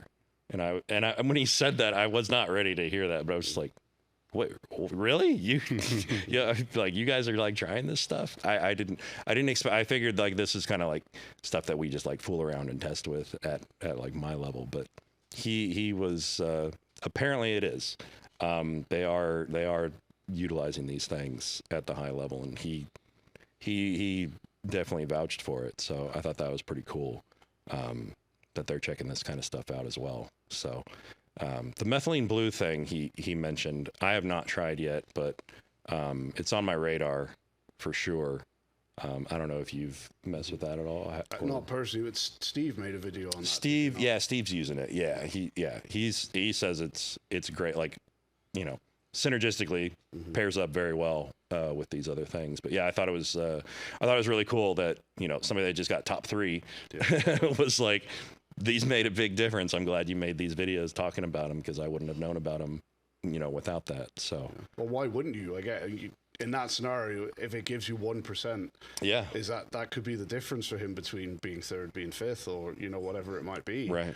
Yeah. And there's only so much trend you can take before life just becomes insufferable. or you know, as we've mentioned on other podcasts, do these things allow you to tolerate taking more? Like, right. I've got DSIP written down here, like, can't sleep because of trend. Well, now you've got DSIP. Right. You know what I mean? Like, is it just going to make competing more tolerable and easier to handle the compounds that you need, perhaps? It's a good point. I mean, yeah, I feel like that's what a lot of these are for. Like the SR9009, that one is very good at helping you like regulate your circadian rhythm, and that, like, if you wake up, if you had like a really late night and, you know, you need help waking up, you take that in the morning, it's gonna like help activate the things that make you think you actually got a good night of sleep, and now you are, you know, back on your circadian rhythm, and you can go to sleep at a you know, a good normal hour again. Yeah, so it's interesting. A lot of these things are, I feel like they could very well allow you to keep using the stuff that you're using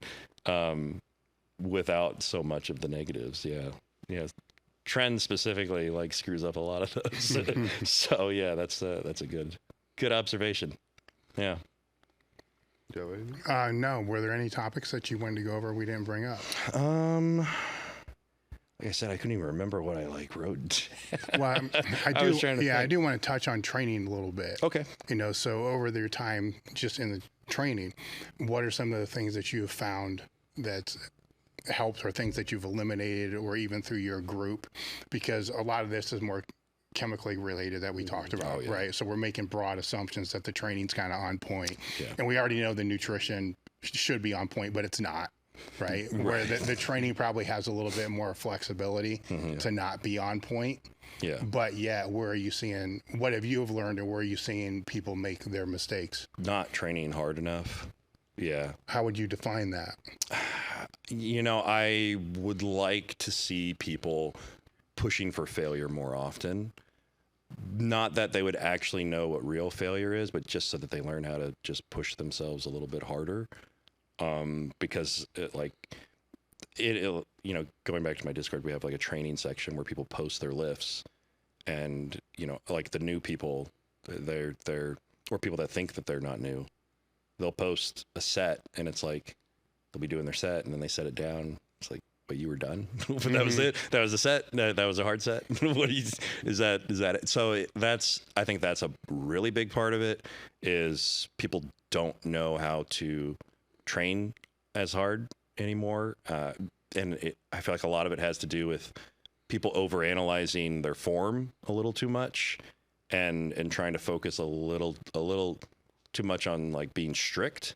I don't know. I think there's a lot of room for having some finesse in a lift, and letting the form relax a little bit. You know, as long as as long as the intensity's there. That's probably what I see the most though, is guys are just like not working hard, not taking a set to, you know, even like, you know, 5 reps in reserve, you know, I think that's a big part of it. And then there's guys that are just like spending entirely too much time in the gym, or not resting near enough to get a good stimulus. 'Cause it's like, you want to be able to rest long enough so that you can use a good poundage, you know, for a set. 'Cause like, you're just taking 30-second breaks. It's like, you're never going to actually, you know, let your, like, even like the phosphocreatine system to recover so you can move some fucking weight. But yeah, I mean, that's what I probably see the most, is guys just spinning their wheels, spending way too much time, going way too easy. It's like, how were you able to do 30 sets of back and they were all to failure? Like, that doesn't like, they're like, yeah, I did that. That's what I do. And it's just, and then you go and you look at their training, and it's just like they're cruising through a workout, you know, not doing shit. But yeah, I would say that's the big thing. And one of, I'll say, like, so throughout my training years, one of the things that I got into at some point in that was CrossFit. And I was a CrossFit level 1 certified coach. And one thing that I think is great about CrossFit is that it teaches people to go hard, and it teaches people how to use a barbell at good CrossFit gyms. and I think, you know, not necessarily that like CrossFit is something that I think people should do, but I think that I think training hard and going to failure and pushing yourself to that kind of level is good for people to feel in some sort of capacity. Do you think training to failure is something everyone should do at some point then? Because, you know, you're talking about like people leaving 5 reps in reserve, and, you know, the idea that, okay, well, a good set would maybe be 1 or 2 reps in reserve, but if you've never had 0 reps in reserve, how do you know what 1 rep in reserve? Yeah. And so, you know, so do you think training to failure, whether we can all argue whether it's optimal or not or whatever, but do you think it's almost needed as a teaching tool at some point to get people to understand if this is 10, you need to be at 8 or 8.5 or whatever, so they have some kind of guideline? I do. Yeah. I think everybody should be taught what that looks like and what that feels like, just so that they have some sort of scale, you know, so they can build some sort of scale on what actually is that versus, you know, what isn't. So yeah, I'm of that, because I think you posted up a video, I think you're on the shoulder press. Yeah. And you're like, this is what failure looks like. And you get to like 6 or something. And then the video looks like it's going to stop. And then you do, I think, 2 more. Yeah, 2 or 3 and more. The last 2 are quite grueling, right? But it's like that, I bet that 6th rep is what most people would call failure. Because in their head, they don't think they're going to get 1 or 2 more. Right. Because at their current accepted level of effort, they won't. Whereas if you get someone like you or whatever screaming in their face, whatever it takes to hit 8, all of a sudden you're like, oh. So if I've been trained, what I think is 1 rep from failure is actually 3. So my sets that are 3 reps from failure are actually 5 reps from failure, which mean they're probably not doing a lot. And all of a sudden the lack of progress just makes sense. For right? sure. Yeah, no, yeah, absolutely. Yeah. One thing that's really funny about that video is I'm like doing reps and the screen goes black and it says something along the lines of this is what you think failure is, or this is what failure actually is. No, it says this is what failure actually looks like. So many people thought when that screen went black, they were looking at themselves through their screen. They saw their own reflection.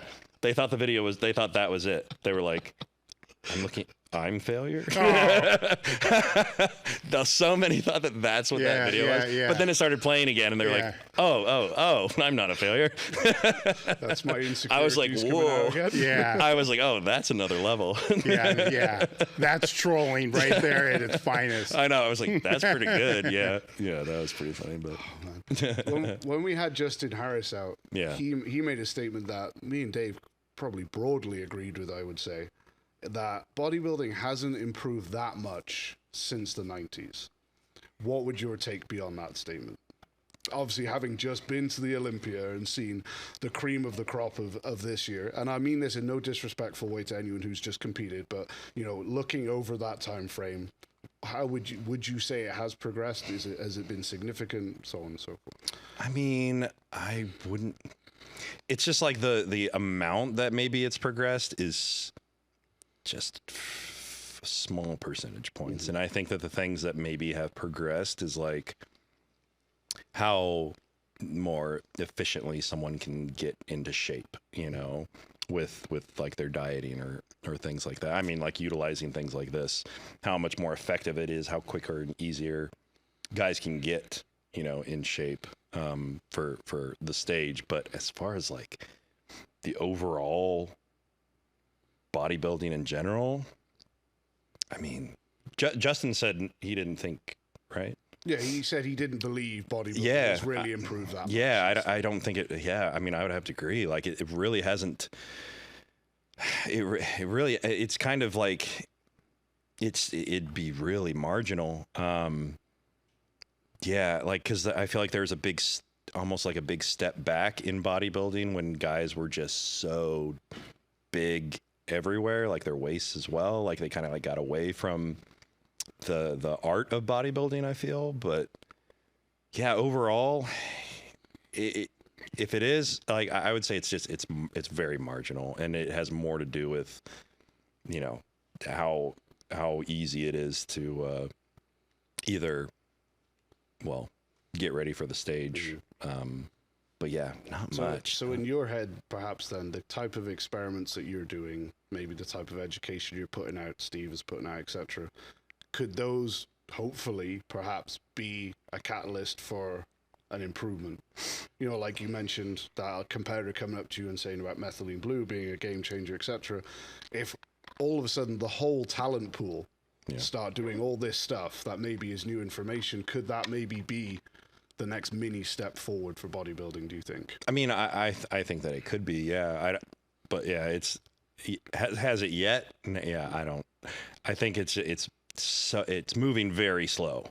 I think it moved real quick for a while up until like Dorian, and then it's kind of, I mean, whether or not like the early 2000s was a big step or not with like all the growth hormone and insulin, I don't know. But it's changed things. It changed things, exactly. Yeah, I mean, it's like things have changed. I think we're getting to a point where things are about to start progressing a little bit more, but it's almost kind of like what more can we get out of people, besides getting a result like faster or more efficiently. That's a good question though. So with that being, this is a bit of a quirky question, I'm sorry, but with that being, with what we know about drugs, peptides, training, nutrition, etc., then if you could bring back any historic bodybuilder and put them today with everything that we know today, who would you pick? Oh, Do you like someone who maybe was from the silver era or whatever, that obviously didn't have access to all the knowledge, drugs, etc. we have now? Who do you think would be the most impressive, perhaps, if we brought them forward? well, I mean, I feel like anybody would want to see Arnold doing everything that we've got going on now, and seeing how that would put him on another level. Because yeah, I mean, with what they had with what they had back then and how limited things were back then, it's still amazing, like kind of where he was at. But it's just like, that would be cool to see, to see him. Him and Sergio going head to head in the 2030s would be crazy. Yeah, yeah, him or even like the guy that always really impressed the hell out of me was Serge Nubret. That dude's physique was insane looking, but yeah, that would be that'd be really cool, honestly.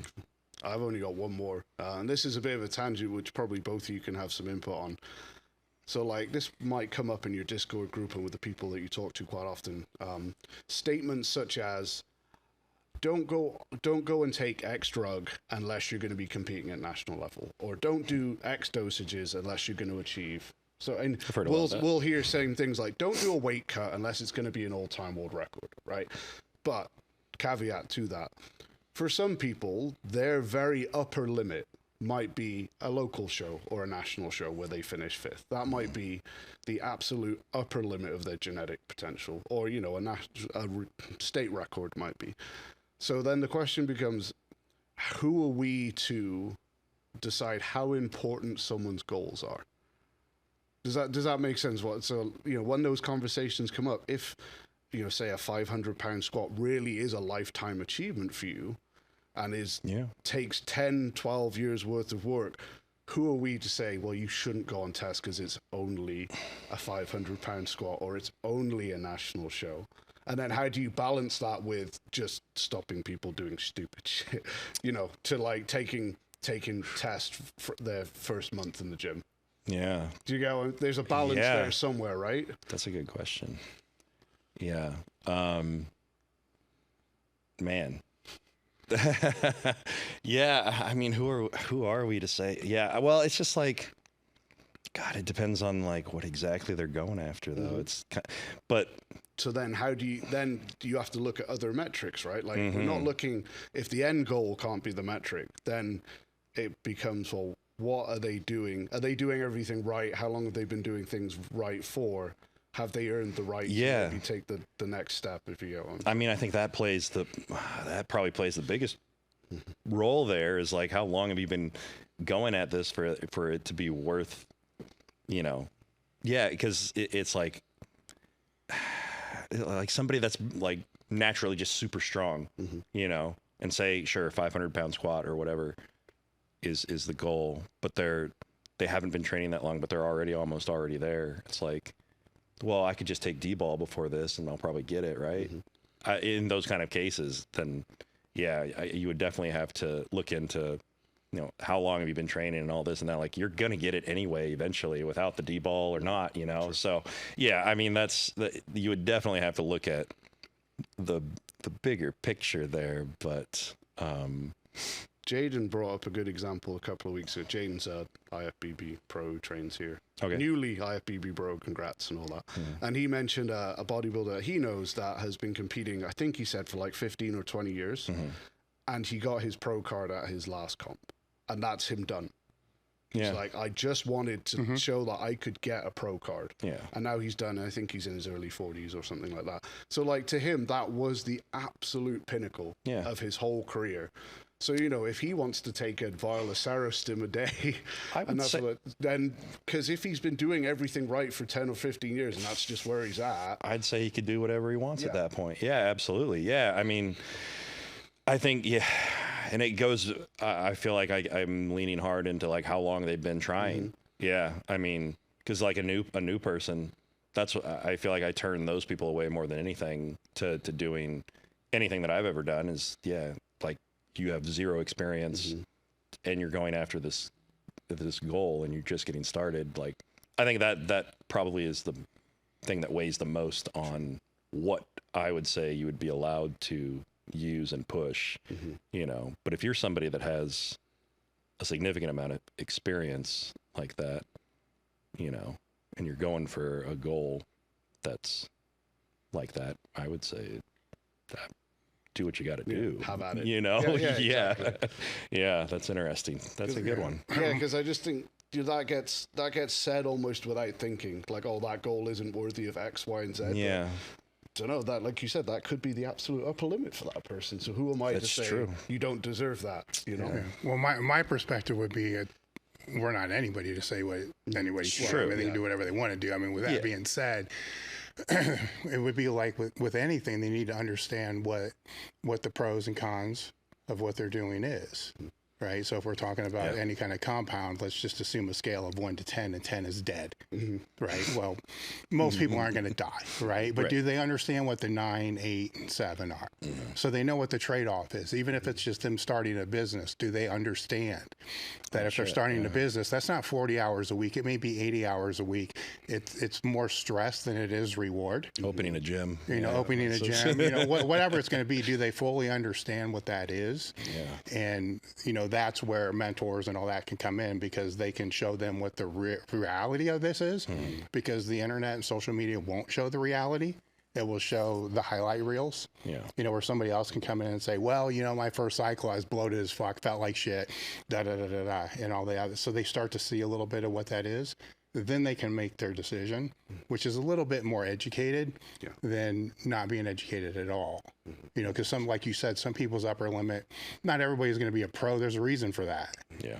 You know, not everybody's going to have a successful business, you know, but the journey's the same, you know, and are they okay going down that road, going down that journey, taking the risk associated with it, and maybe never, ever getting to the top pinnacle? Yeah. Right? Because it's a hard pill to swallow, but that's the reality for probably 99% of the people. Yeah. Because they won't get there. So their top pinnacle will change, you know, based upon what what their genetics are basically allowed. Yeah. You know, it's going to come down to that. You know, I guess that's really all I have to say on that. I mean, if you had asked someone maybe you look up to before you'd gone on 4 grams of tests and 2 grams of EQ, they probably would have been saying, well, what's this for? Yeah, oh, don't do that. It's stupid. There's no payoff. But you doing those experiments has allowed you to go on and learn things that you wouldn't have learned any other way. Yeah. It's allowed you to educate people in a manner that, with information that no one else has gone out and grasped because they haven't done it, or at least they haven't talked about it if they haven't done it, right? So, you know, the payoffs maybe aren't always what you think they're going to be either. And if your goal may or may not be to be the best educator you can as well, then experimentation is inherently part of that. And sure, it might not get you a Mr. Olympia crown, but you might educate the next Mr. Olympia. Well, it aligns with his goal. Sure. Yeah, you know, exactly. So like if his goal was to be that, it would not be as much experimentation. Right. You know, and more leaning into what, you know, works. Right. You know? Right. Yeah.